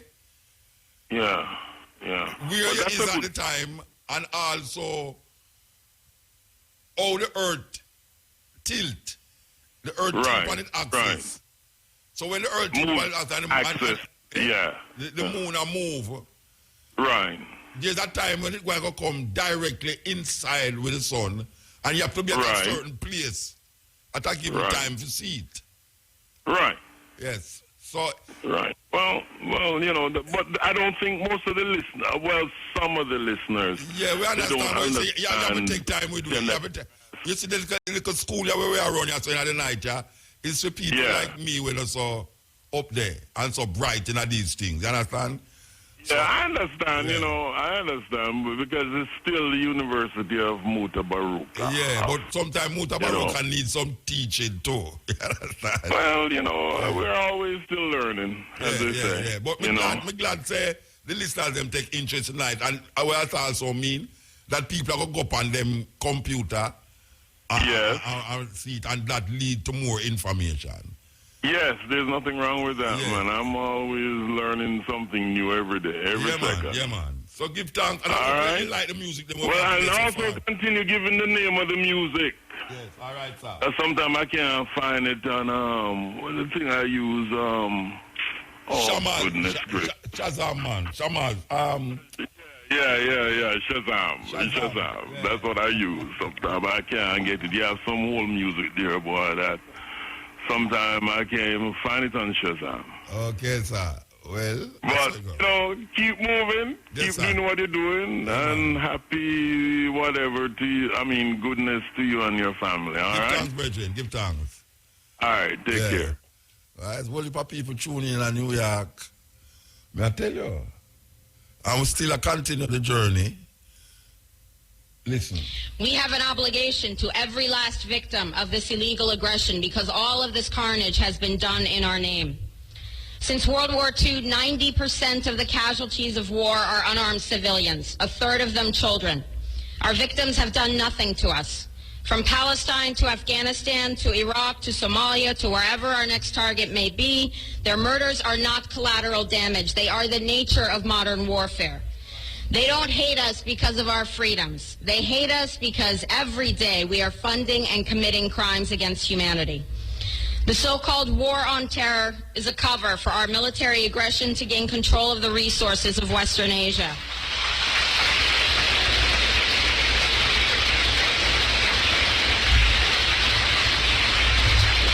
This is sending the poor of this country to kill the poor of those Muslim countries. This is trading blood for oil. This is genocide. And to most of the world, we are the terrorists.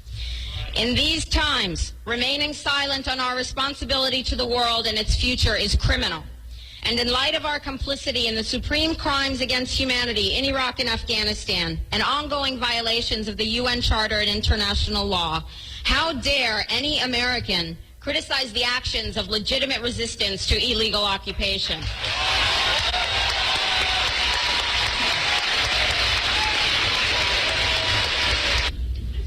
How dare we condemn anyone else's violence? Our so-called enemies in Afghanistan, Iraq, Palestine, our other colonies around the world, and our inner cities here at home are struggling against the oppressive hand of empire, demanding respect for their humanity. They are labeled insurgents or terrorists for resisting rape and pillage by the white establishment, but they are our brothers and sisters in the struggle for justice. The civilians at the other end of our weapons don't have a choice, but American soldiers have choices. And while there may have been some doubt 5 years ago, today we know the truth. Our soldiers don't sacrifice for duty, honor, country. They sacrifice for Kellogg, Brown, and Root. They don't fight for America. They fight for their lives and their buddies beside them because we put them in a war zone. They're not defending our freedoms. They're laying the foundation for 14 permanent military bases to defend the freedoms of ExxonMobil and British Petroleum.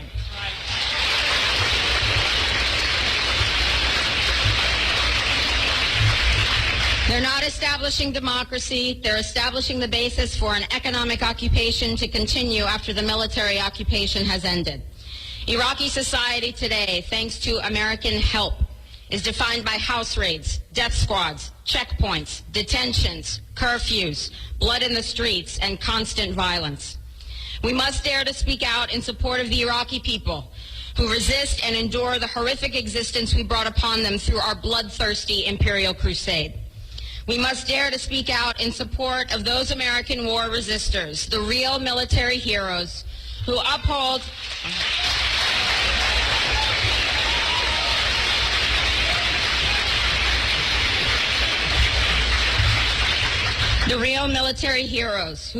their oath to defend the Constitution of the United States against all enemies, foreign and domestic, including those terrorist cells in Washington, D.C., more commonly known as the legislative, executive, and judicial branches.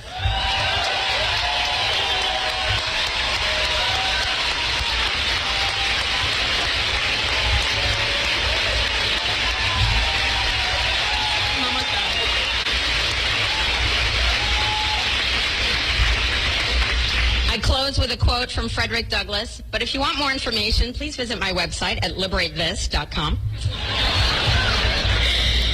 Frederick Douglass said, "Those who profess to favor freedom and yet depreciate agitation are people who want crops without plowing the ground. They want rain without thunder and lightning. They want the ocean without the roar of its many waters. The struggle may be a moral one, or it may be a physical one, or it may be both, but it must be a struggle. Power concedes nothing without a demand. It never has, and it never will." Okay. Oh. Every one of us must keep demanding, keep fighting, keep thundering, keep plowing, keep speaking, keep struggling until justice is served. No justice, no peace. Thank you very much. Yeah, powerful sister that. It's very weird Very weird. There is a flood that is taking place in South Asia, India, Pakistan. Nearly 2,000 people has died so far, and 40 million people is in problems. Did you hear me? 40 million people is in problems with this flood. Nearly 2,000 people die from this flood. You see power? You see when you have power, you can decide the people's condition psychologically. Because one would never know that there is a flood in Asia right now that is devastating people, millions of people. But these people who is feeling the brunt of this flood, they don't control the media. They don't have the power to swing your thoughts and your mind to make you feel a sense of care and a sense of purpose towards the people who is suffering. They don't have that luxury.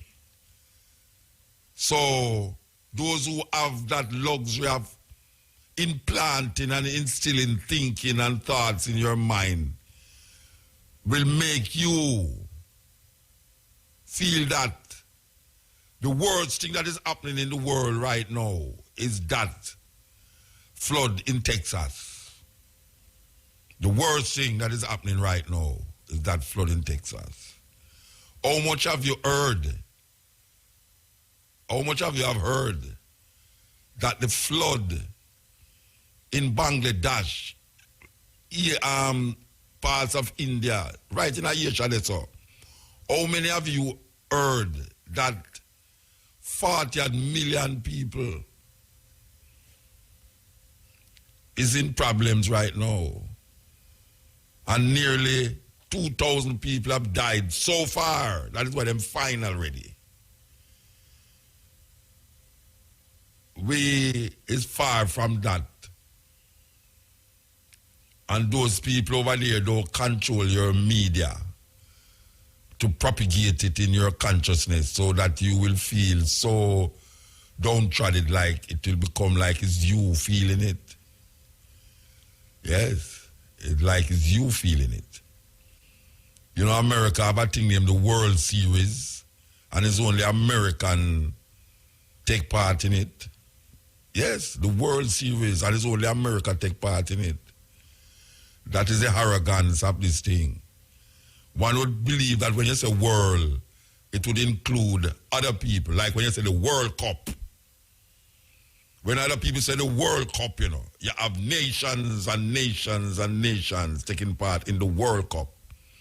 When America say the World Series, it's only Americans involved. So when we hear about a flood, and we feel bad about the flood, that's supposed to happen. But it totally wipe away the pain and the agony, the death and destruction that is taking place in other parts of the world that is much more terrible than the one we focus on now. Much more terrible. Wow. May I tell you? Why you listen to this? If you can't take it, just lock it until you feel it's done. It is about, I can tell you, it's 4 minutes long. So if you start to listen to it, you can't take it. Just lock it and come back. Because I should have played some advertisement before and soothe your soul with it. You make a play some advert. Or take this call. Yes, Ian. Muta. Sorry, man. Well, I drop the car, get dropped. I want to go look. I say, how my credit done, so $150 done. But I still have $78 left on the phone. But you know, the car for now, because, you know. Can you wait again? You want to know? Yeah. Well, I tell you, if you call back and make the operator get your number. Operator. That's good for me. Operator, say if you can't get this man your number, You want to call her back and get your number? Yeah. Before you call them, before you think them. Call her and get back your number. Yeah. All right. Yes, all right. So, we're taking the bridge in. I know there's him to that call back still. All right. We want to play this. As me I say, if you can't take it, just... You understand? All right, here goes. And controlling the people. You had a ship full of African men, women, and children who were at the mercy of the captain and all the sailors on that crew. And those men could have sex with anybody they wanted to. The women, the children, and the men. You ought to see 3 months tied down with these white men. There ain't no women there for the most part. When they start bringing women, they weren't even bringing women. They were bringing girls between the ages of 6 and 15 and raping them all. But they also were raping the men. Same things were happening on the plantation to demasculinize the black man. Control the slave population is to rape a father in front of his sons, or to take the biggest, baddest black man on the plantation and do something horrible to him, to completely humiliate and emasculate him so that people won't respect him anymore. And that still happens to this day. In the Caribbean, they had seasoning plantations, which were plantations used to break the slaves. And one plantation or one place that had a lot of seasoning plantations was Jamaica. And people have to wonder, what were they doing on these seasoning plantations that was worse than what was happening on the regular plantations?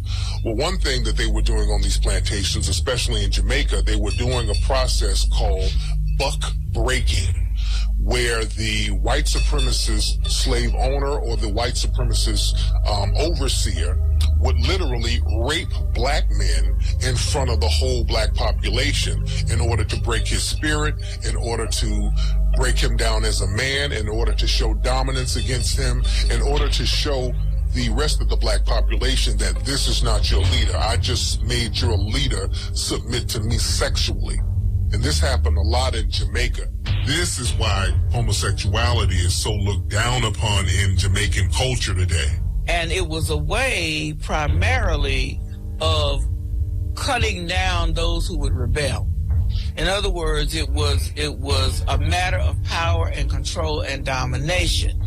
And they would call it buck busting, but it was really butt busting. Slavery continued until 1865 for about 2 generations, right?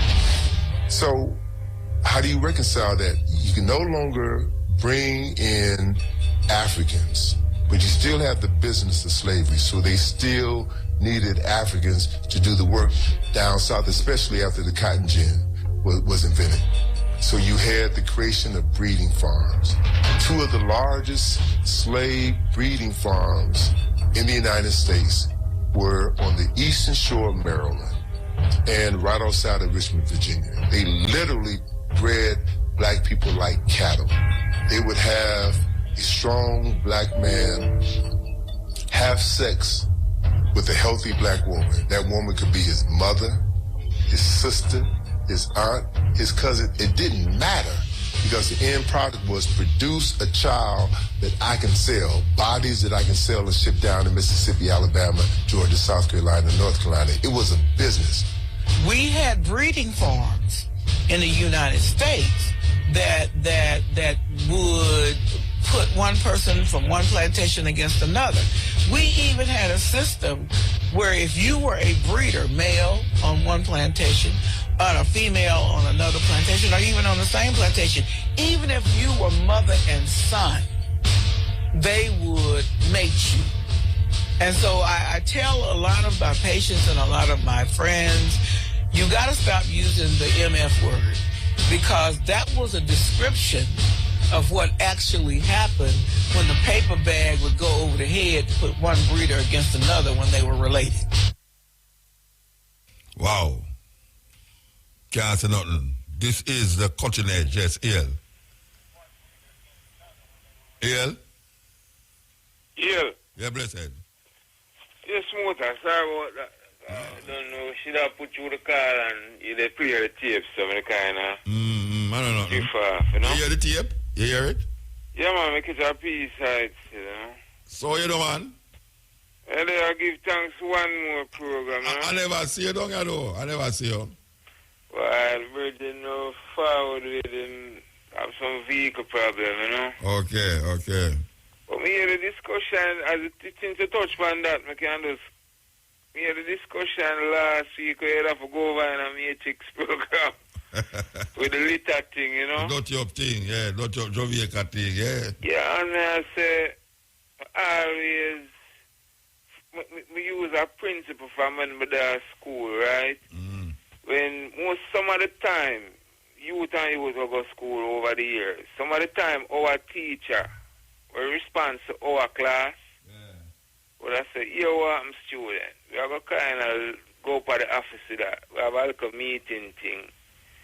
So, we are going to beg the next door teacher, give her eye still. But at the same time, she want to behave herself on a level where we not disturb the other classes then, right? Yeah. So at the same principle with we're not supposed to, man say want to bring in the warden for liquor warden and them thing. We're not supposed to have them thing. They were supposed to have a consciousness if you know so environment come first. You understand me? Yeah, true. And we're not supposed to have nobody over with to tell with that. Like we are slaves still. Yeah. At the same thing with the taxi man them. Them not supposed to wait till police come. Them line up good in the park and them not block up the road and them thing. Them principle supposed to develop on a level because of the civility we are dealing with on that thing, you know? Yeah.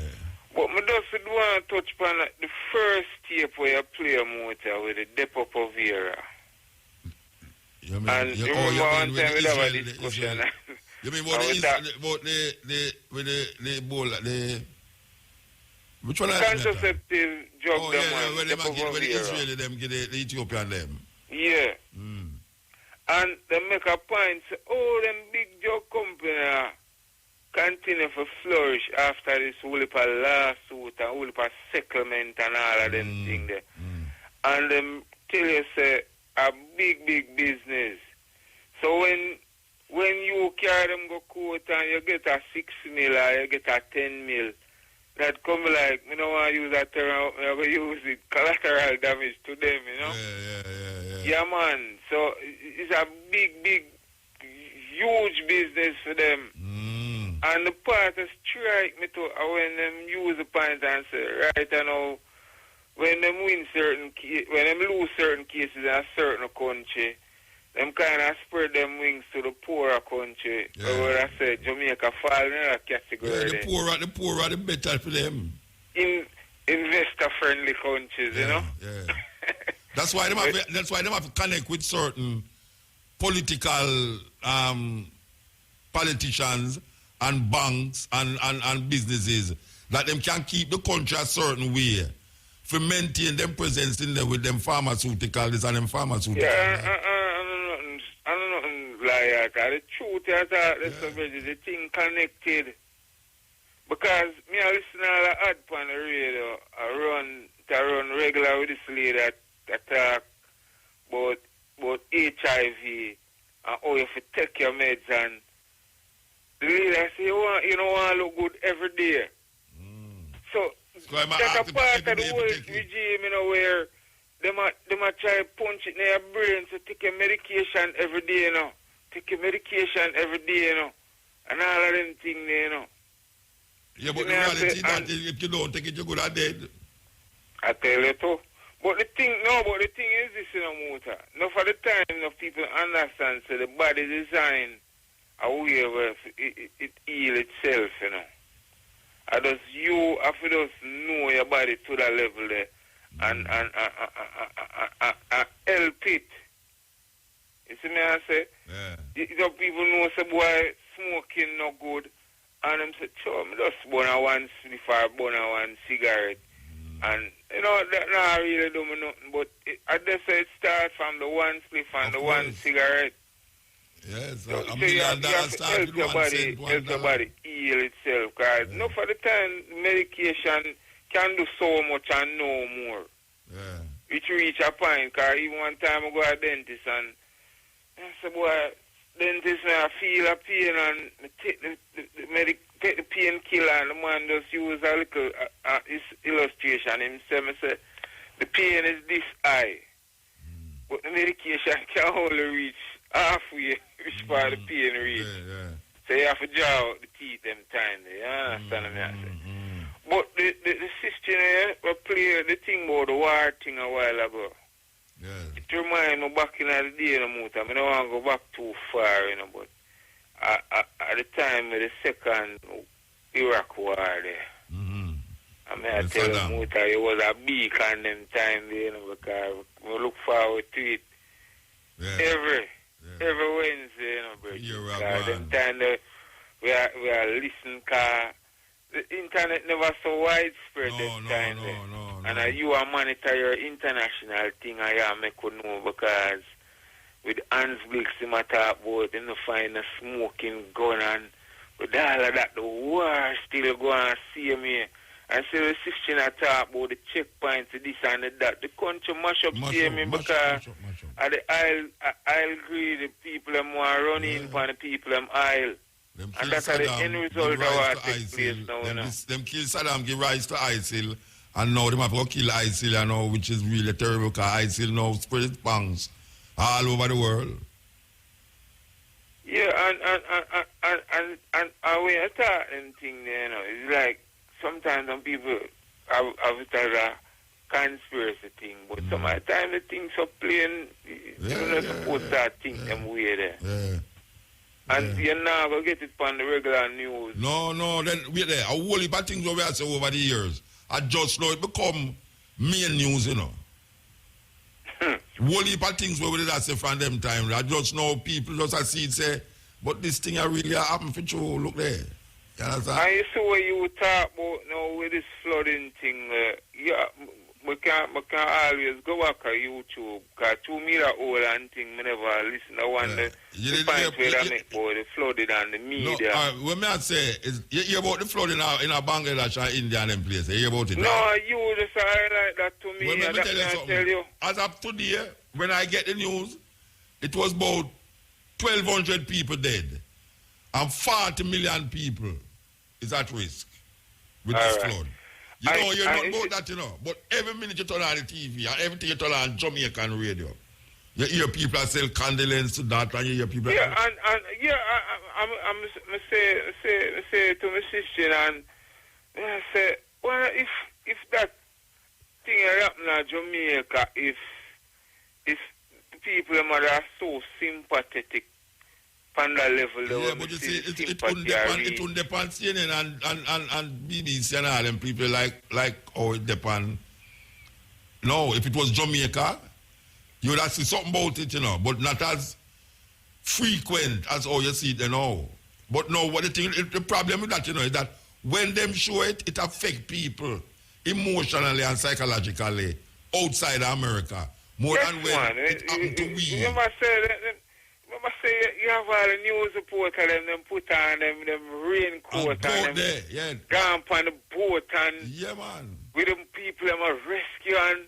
That is what we are talking about power. Everything and that is what we are talking about power. You see, power is power to that, It's power make you can't see that by your TV or regurgitate. It's like them loop it. Them just keep looping the same news. Never loop the same because it's the same chuck in the water, and by the time the man don't talk about it, you see the same chuck in the water about 4 times, Serious thing. Yeah, man, they just keep looping the same picture because the picture tell you more than what the man has say, It's psychological thing, Your eye reverberate with your brains more than all your ear, You understand? That's why them say a picture is worth 1,000 words. Yeah, I'm going to have a discussion about going back on the medical thing with the whole TV programming. When them have some commercial where I tell you about some medication and how the medication good. But when you check out the side effects of the medication, it worse than the sickness we have. Yeah, but what I'm doing, the Virgin are reason with it. Man tell me say hear the trick with it now.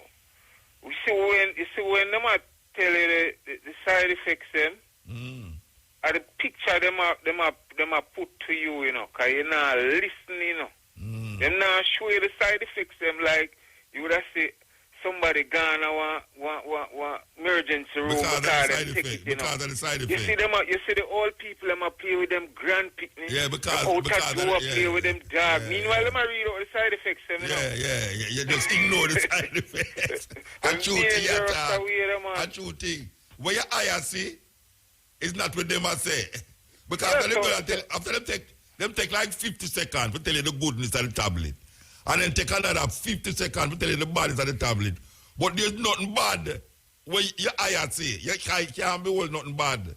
It's pure goodness. I just said the grandmother would pick that little peanut chode, bomb the ball, and, you know, a little dog run up down the lawn and lick him face and all them things. There was another disease I got around him, don't realize it. Hello, William. I'll give somebody else around. Yeah, man. I give thanks, Bridget. Who want you keep on it, you know? Yeah, all right, sir. Yeah, man. Yes. Well, that's serious thing. You just talk. Those serious thing the Bridget say. Anytime them tell you about the side effects, you'd never say a picture of the side effects person. Them still show you that the whole advertisement. The baby with a little ball and bum and latte and lick him tongue and lick him face and all that stuff.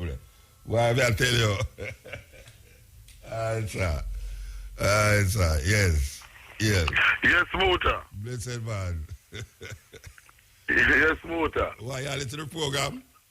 Yes, man. I listen, man, and me just full joy, especially this reason with the brethren just a while ago too, because it's all true, the power of propaganda. Yeah, man. When you see the power of, you know, Marcus Garvey said in a philosophy and opinions that propaganda has done more to defeat races and other peoples more than any other else thing. You know what I mean? Because they keep showing the thing, you know? You did hear Amy Jacques-Garvey, the feature where Pat Clark up on Amy Jacques-Garvey a while ago?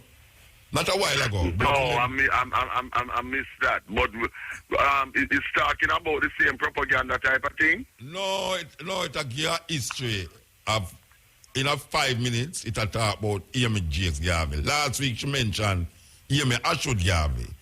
Oh, my cousin, yeah. But this week, Amy Jacques-Garvey. Every week, okay. She called Jamaica Roots and Culture. Every week, she presents with a topic pertaining to, you know, Marcus Garvey, Jamaica, you know, Miss Lou, whatever. Well, last week, she but of course, Amy Jacques-Garvey is someone who you and I know, you know? Yeah. Well, we know, but I tell you, say, it's a nice feature.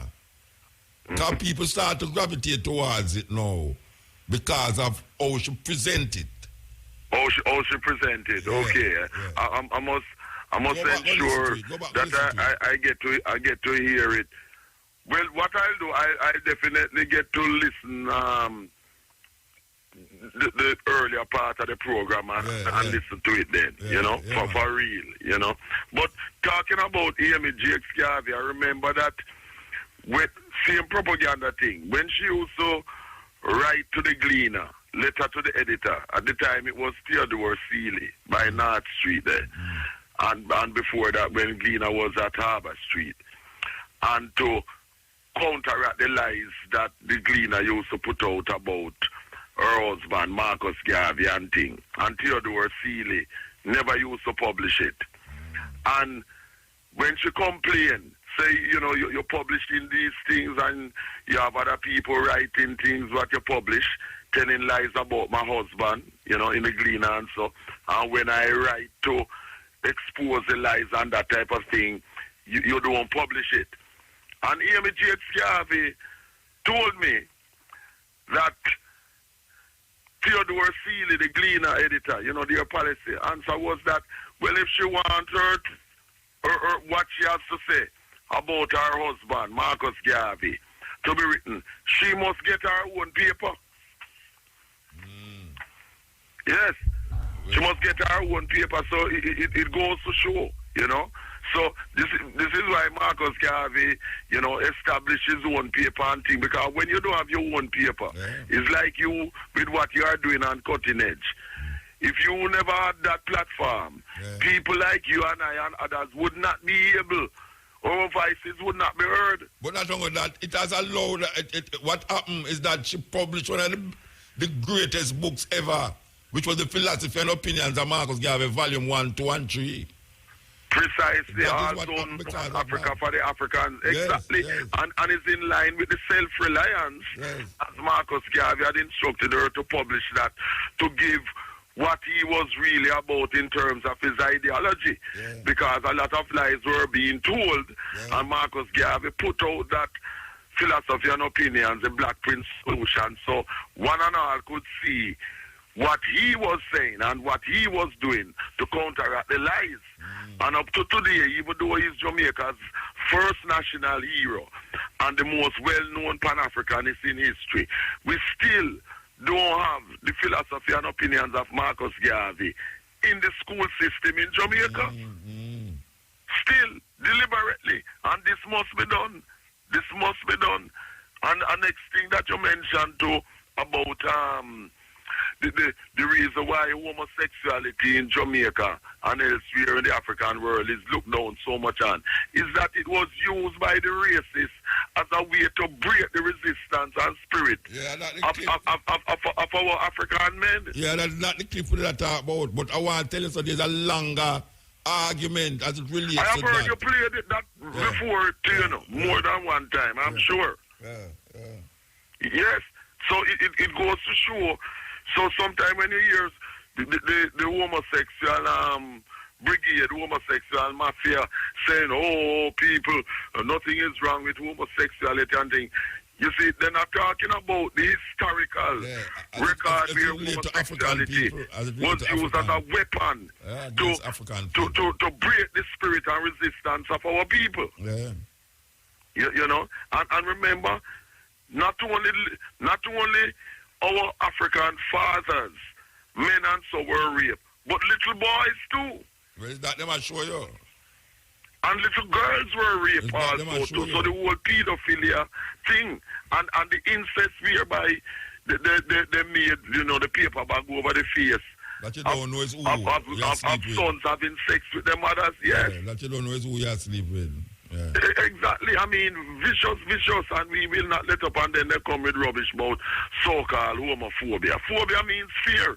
We don't fear homosexuals, but we reject their nastiness, the perversion that they're trying to push and force on people. And from you don't agree with them, they want to attack you and tell all kind of lies. But we have to stand strong. Yeah, so we're going to England. Tell me we're going to England as we speak. Well, the carnival went well.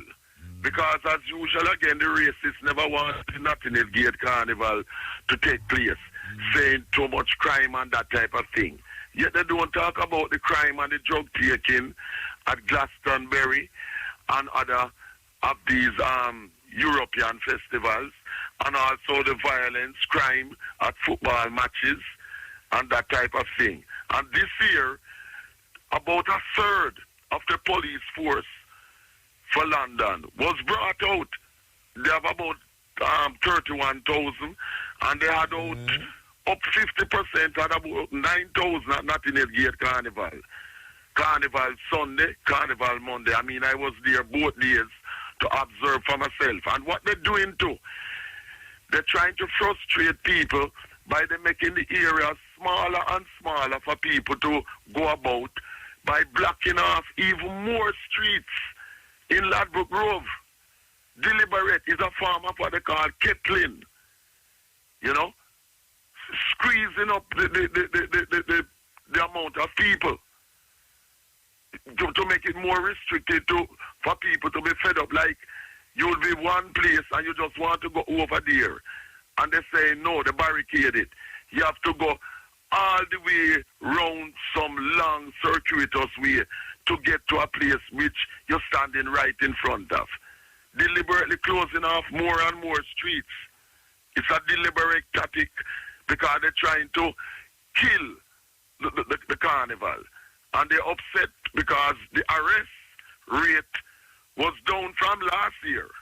You know, about 313 arrests were carried out by about 10 p.m. on Monday, that the police themselves said.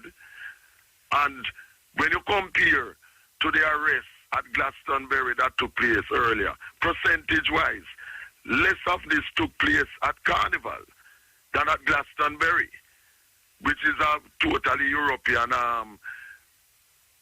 festival there by their farm, you know. But the constant racist attempt to put down Notting Hill Gate Carnival because it is coming from our African people from the Caribbean. And of course, what has made Notting Hill Gate Carnival the biggest event of its type in Europe is the sound systems that play, because it is the sound systems that draw the majority of the crowd to Carnival. If it was just float and so, you wouldn't have so many people. The music, yeah. Yes, man, it's the music. It's the music. You see what I'm saying? You know, and I'm glad that there no killings took place, because, you know, they would have used that as a weapon. But you have a station here named LBC, for example, and a guy named Nick Ferrari. Racists are always telling lies about Carnival, that Carnival should stop. But he's not saying football matches should stop, where they have a lot of hooliganism and drug selling too, because these things take place at football matches. Not just violence, but drug selling and usage. And it takes up a lot of resources of the police. But they don't want to stop that, because that's their thing. And Carnival makes about 100 million. Adds about 100 million pounds every year to the economy. That's the kind of money. And I have to remember, people should know that Amy Jacques-Garvey, she lived in this area at 1 Bassett Road, where there's a plaque, you know. And, you know, I'm glad to know that she, as my cousin, along with Claudia Jones from Trinidad, were people who did a concert by St. Pancras near to King's Cross that eventually led to Carnival some years later in Ladbroke Grove. You know? All right, Bridget, so, I remember Alton Ellis's birthday. You and I favorite singer is this Friday, tomorrow, Friday, the 1st of September. Yes. He was born 1938. All right, blessed, yeah? Blessed love. Contractors. Yeah, this is the Cutting Edge, and I FM there with you. Continuing the journey of information. America, one of the wealthiest countries in the world. But the question is, how did it accumulate its wealth? We'll come back to that. We don't want them to credit them gone. It's ill. Okay. Yeah. Ferrari. Man, you know, man, Ferrari has to do the racing, you know, so I race it. I can't hear you. So I say, it's a man named Ferrari. Yes. Yeah, so no racing business, no racing. Hey, the brethren that talk about again, you know, with the same thing with that thing, you know, when talk about the picture, when I talk about the picture, go over and over. Yeah, them loop it like they loop it. Yeah, because you see one time I go for Noriega. Yes. Well, Noriega, I don't get nothing. When they take the machete and beef on the lecture when they talk one time, and I say, I'm going to like him, but I say, America can't do this and that and that. So I know them not go for him. But then when I look on the news, I see them and people show one picture over and over, that's why I see it like the man so bad down there, enough things are going on. I say, enough of them are good down there, and bam, at them do. I tell them do all the time, man, propaganda. Yeah, man. And when they see anything over and over, it's subliminal thing, you know, man. They look on the flood, man, and say, I will put the picture them, it's same picture them a loop. Yeah, the worst part, you know, them loop it, and then them talk over it.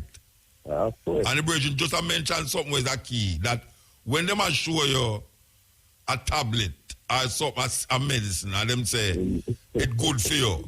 And then them start to tell you the bad part, like, them don't show you a little woman who broke down because of the bad part. Them still show you the same, you know, the little dog and lassie and the little puppy and... Your vision override Yes, yeah. Where you see, it's more than where you ear, you know, it's like... Me kind of get BBC they look upon the Bengali thing, you know, Bangladesh. Yeah. BBC kind of a little better than Fox and CNN and MSNBC, you know. Mm-hmm. Yeah, but most Jamaican people don't know so that I go on still, you know. Mm. It's like the other day with the thing in Sierra Leone there. It come up big, you know, and through this flood, I know that just disappear out of the news, you know. It's like we're going to Sierra Leone rectify already, and you know, it's done. You know, like it's just a couple of days a year. No, I mean this is a major thing, man. But the next word is no. The astronomy and astrology. Astrology. The next one that talked before the first one. Yeah, when the person says astrology. Astrology or the astronomer, they might talk about that the eclipse astrology and talk about eclipse and the start of the horoscope and things. But the astrology, they might want to study, like an astronomer, they study it and see the relationship, which part, which constellation are they and then they might affect the spiritual and all and something. So, wait there. So, you say astronomy don't deal with, where's the astronomy not deal with? No, the astronomer, they would not work out and tell us the eclipse will happen and all that. The astronomy. Yeah, because the astrologer, it's interesting enough to say what influence the position them. That is astronomy. Yeah, the astrology, the one that will tell you your future. The zodiac sign them. Yeah, but all right, here where it say astronomy is the study of the sun, moon, stars, planets, and other objects and phenomena in space. Yes, that are the astronomer, them. Yeah, them astronomy. The telescope, them and work out everything and things. Right? The astrologer now, he'll take it to another level because he might look and say, all right, this I can see Orion over there, so, you know, stars over there, so. And they might talk about the interaction of them and see how it affects humans, you know, your spirit, your psyche and all that, and the time when you're born. And that is who, the astrologer? Yeah, that's the astrologer. The man who read the zodiac sign.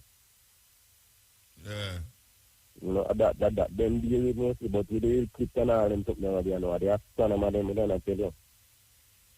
Yeah, and the first, you know, and them have computer now and work out it, so they can that means somebody right at the beginning. Yeah. That's why, all right, you say it weird. It's doubt myself, you know. Because when him say it's astrology, me ask him, so what is astronomy? Because I start with doubt and I say, is astrology or astronomy, him want to say. If you do him, I say, meteorology is not what the people them want to say. But him still did not say the wrong thing. That's why I did ask him now if it's astronomy. What is the meaning of astronomy versus what is the meaning of astrology? You know, so my ignorance get the better of me there too. The astrologists, they might tell you about your future when you're born. It's a study of the movements and relative position of celestial objects as a means for dividing information about human affairs and terrestrial events. Astrology has been dated. All right, we don't want to part that, but let me tell you when astrology come out and all these things. But yeah, the world is really astronomy. And there are different kind of astrology stuff. Some they don't call it sidereal and different kinds. Because right now, they might deal with the 12. Everybody deal with 12 signs of zodiac, right? Yeah. All right, now a number 13 coming in play from how much years ago. And nobody knows. Some man think they don't no more. They move at different time. But the Ethiopian calendar is 13 months, it have, you know.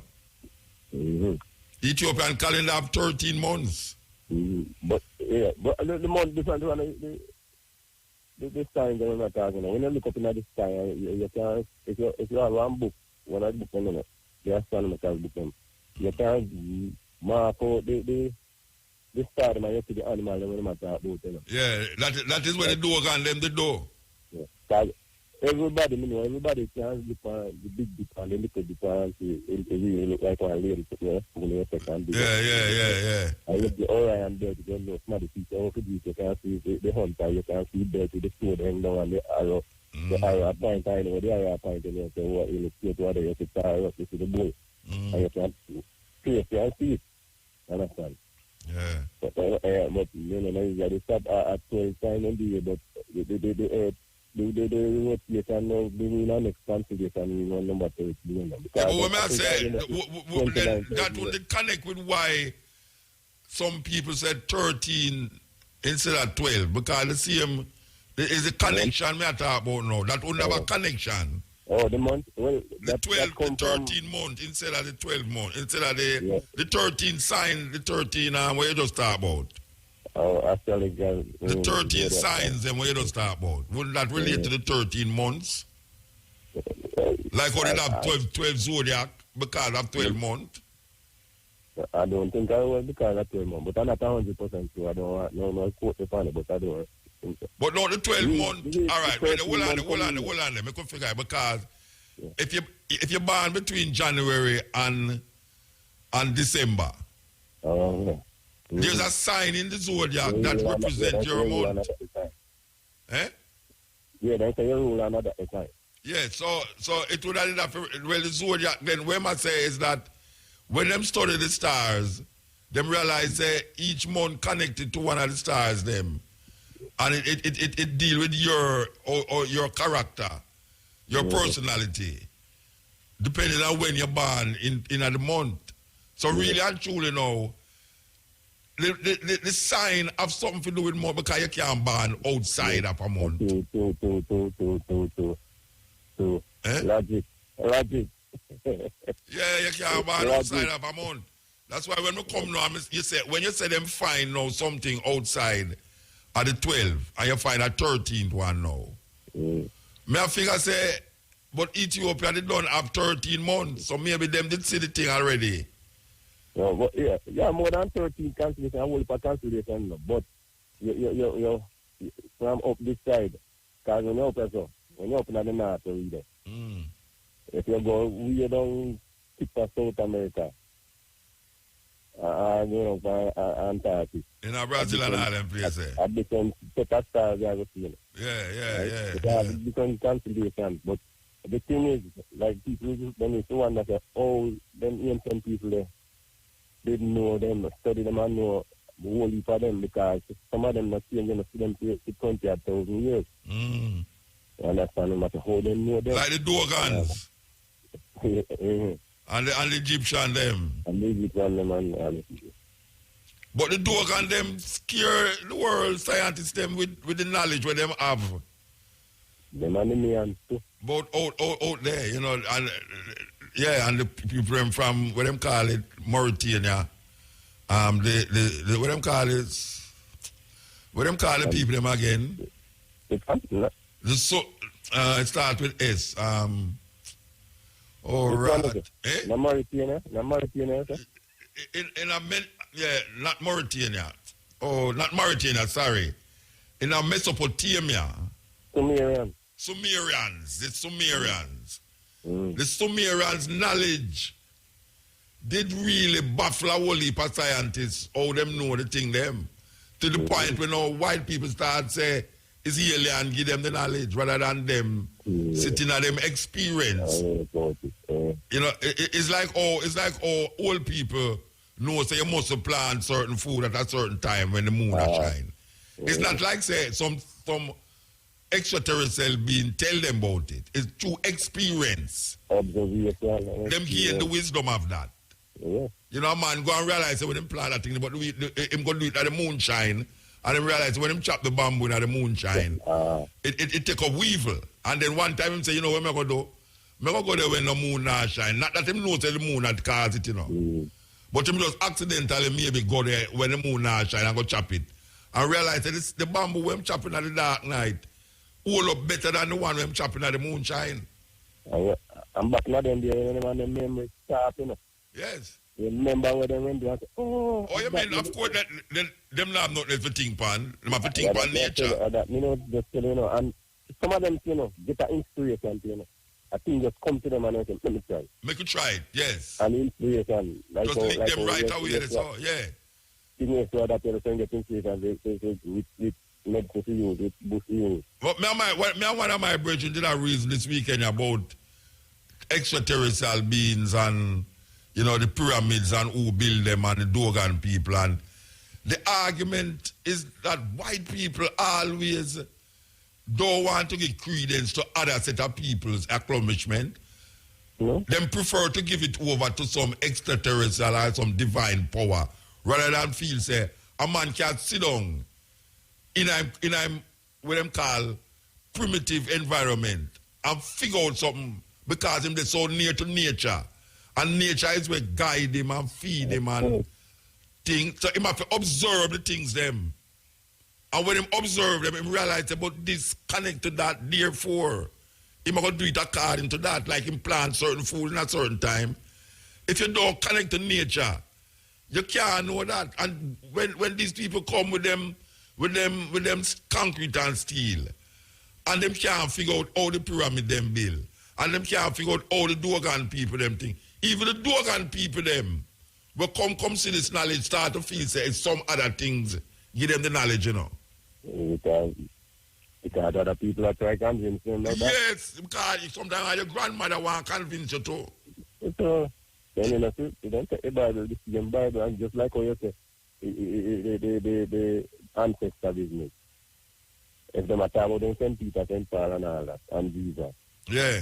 But if you talk about ancestors and say, them say, and where you gone and them dead people think they fall, and them talk about Paul, and call him saint too. And them still take part of it. And if you say want to take out of it, then take out of it and use. Yeah. They say, all right, put some song. They say, you're hugging up the monkey man, right? Yeah. To me, I'm not sure still enough. But I say, well, that song there, all the time I hear that song there. And my man, I'm on to us, I think I sing both. You know how the monkey man, the woman man, I'm on to us, the monkey.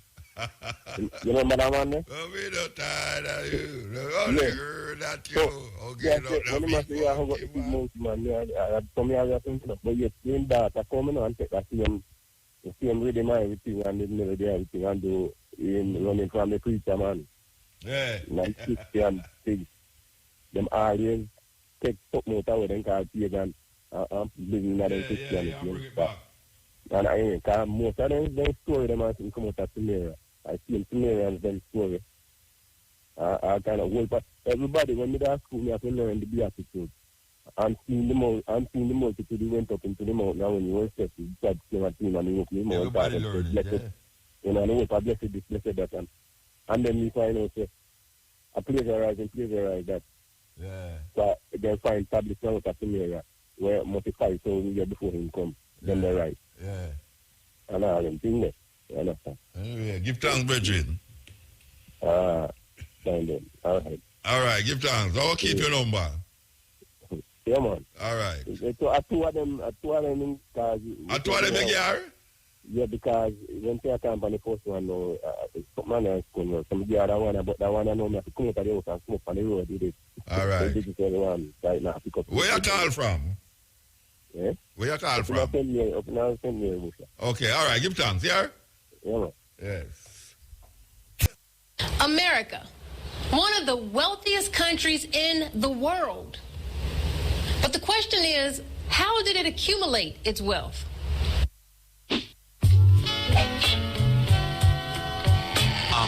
This is a nation founded on genocide and built on the backs of slaves. All right.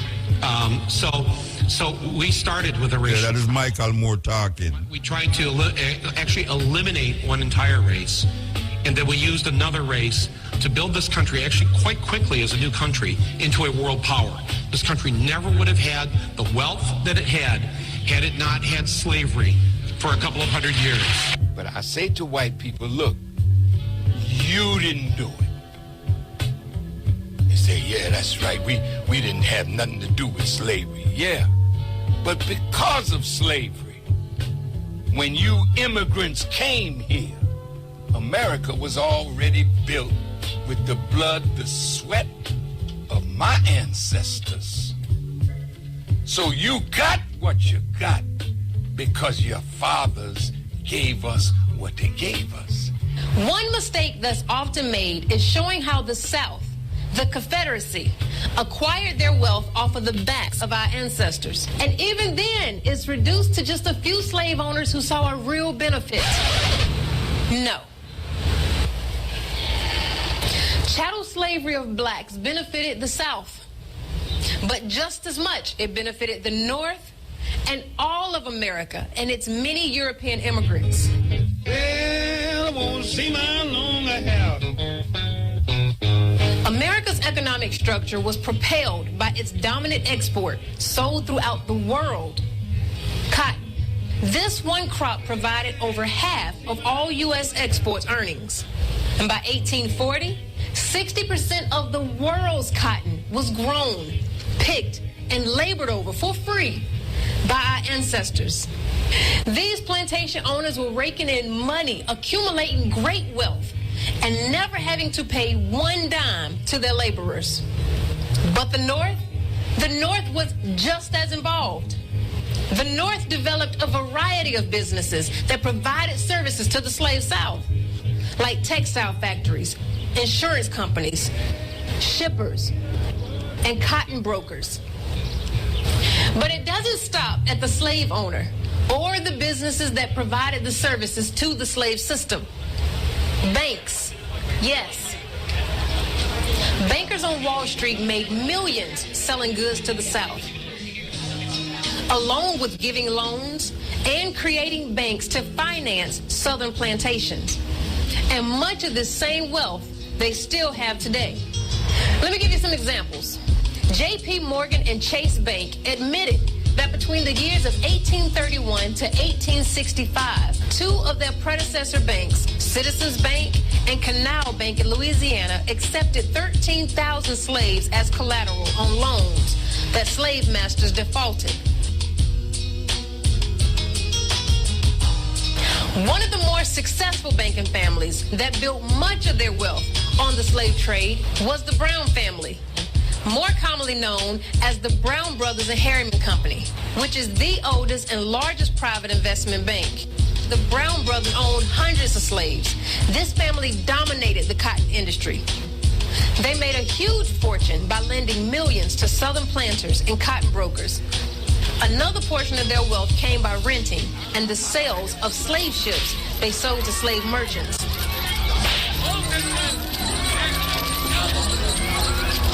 They served as one of the most important sources of capital in foreign exchange in the U.S. economy. Wachovia Bank, recently acquired by Wells Fargo, also profited heavily off of this cruel system. Mayer Rothschild, a German banker and the founder of the Rothschilds banking dynasty, which is believed to have become the wealthiest family in human history, made enormous gains by using our ancestors as collateral.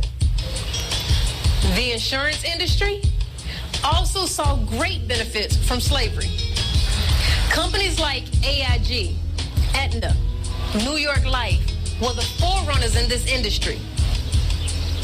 But see, it's also very important to note that these same plantation owners and business owners would donate large sums of this wealth in order to train their children and the next generation on containing the wealth.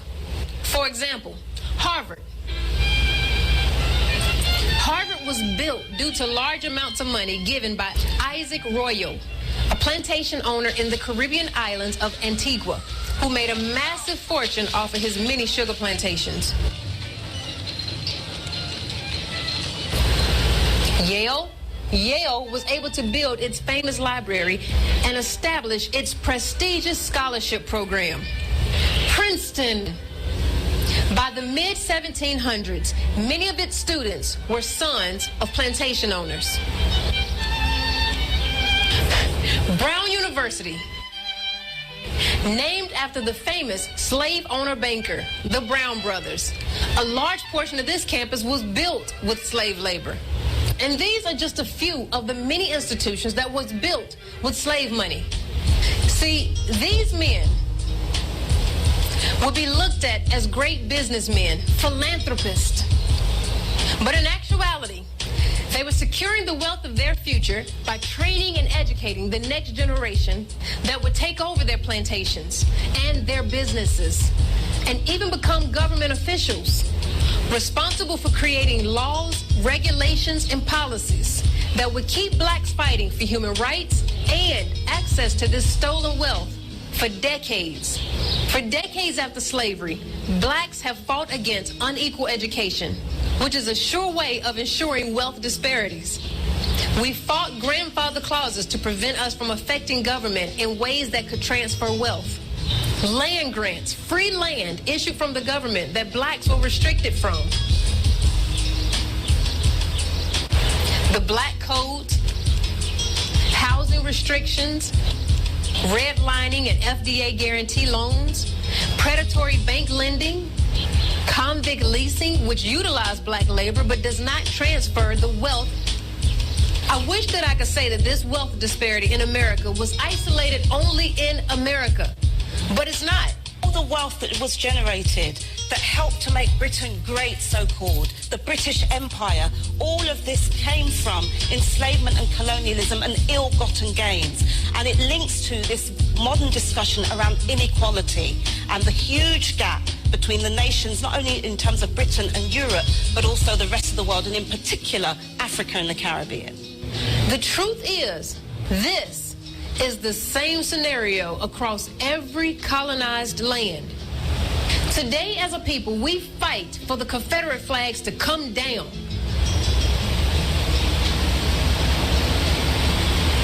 We even fight for people to stop using the word right, or other forms of bigotry to not be used.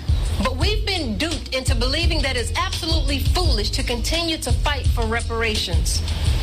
Many of us don't recognize the direct ties between the past and the wealth that was carried into today. Our ancestors were forced to invest in this economy without ever receiving a return. Unlike Jews, reparations were never paid to slaves or their descendants to help balance out this unjustified wealth. But understand that the reason our ancestors were enslaved was not for the purpose of being able to call us right. It was not even for the purpose of being able to raise a slave flag. No. All of the killing, the torturing, dehumanizing, inhumane treatment all boiled down to one reason: wealth. It was all business. Understand that. I know that our brother Martin did. I still have a dream. Not that one. At the very same time that America refused to give the Negro any land, through an act of Congress, our government was giving away millions of acres of land in the West and the Midwest, which meant that it was willing to undergird its white peasants from Europe with an economic floor. But not only did they give the land, they built land-grant colleges with government money to teach them how to farm. Not only that, they provided county agents to further their expertise in farming. Not only that, they provided low interest rates in order that they could mechanize their farms. Not only that, today, many of these people are receiving millions of dollars in federal subsidies not to farm, and they are the very people telling the black man that he ought to lift himself by his own bootstraps. And this is what we are faced with. And this is the reality. Now, when we come to Washington, in this campaign, we are coming to get our check.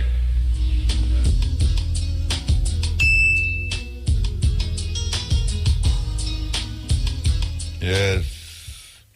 Food for thought. Yes. Yeah. Muta. Yeah, blessed. Yeah.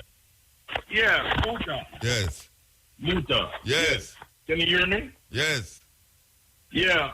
Well, let's correct ourselves here. All right. It's what we're talking about was really astronomy. That's what we just talked about a while ago with the radio. Yes. I'm calling from the Bronx again. Yeah, you heard the brother a while ago? Yeah. Yeah. We're talking about astronomy. Yeah, we'll clarify not that. Astrology. Yeah, we'll clarify. Astronomy. All right. So we were correct? Yes. All right. And it's not meteorology and it's not astrology. No, it's astronomy. It's astronomy. That's what I said first. Yes. But yeah. So I'm saying I was wrong, and now I'm saying I'm correcting it. Of course. It's astronomy. Yes. It's your program, man. We got to be right on everything. It's Mutabaruka. All right, sir. Give thanks. All right, Muta. Yeah, man. Blessed, Enjoy. man. Yes. Man. Blessed. Yes. Give thanks to the moment. Give thanks to the time. I personally enjoyed it. You know why I enjoy it? Because a lot of the things I listen carefully and more attentively in the night, yeah. Now when I'm in my yard, I listen to them. And not only that, I play it for people who may have never heard it before. I never hear them clip here before. You know, we want to play them clip here like how we play a tune. That's how we want to do it. For the two program, we want to play them. You see, because them so short, them is almost the length of a normal tune we play upon the radio. So, I say, I should have done more of that in the program them. You know, play them like I would have play a popular tune. Like I would have play Chronics or a Damien or whosoever is popular at the time. Just play them. Just play them. You know? Because we have some of them who will play regular, you know. People who listen to the cutting edge know, so we have some of them who will keep playing like record, but, you know, we want to do them more often. Because sometimes the music overshadows the whole purpose of what we really are doing, even though the music is good. But these little clips with information is I think is what the people them want to hear. You know, what it's about that. Yeah, man. So you always say, no, we soon come forward, you know. Yes, 2 o'clock with the stepping razor, the art of war. My brethren, when me and them always attack, and me give him a long time tonight because we call him back. He mentioned this tune right now, we're going to play the tune.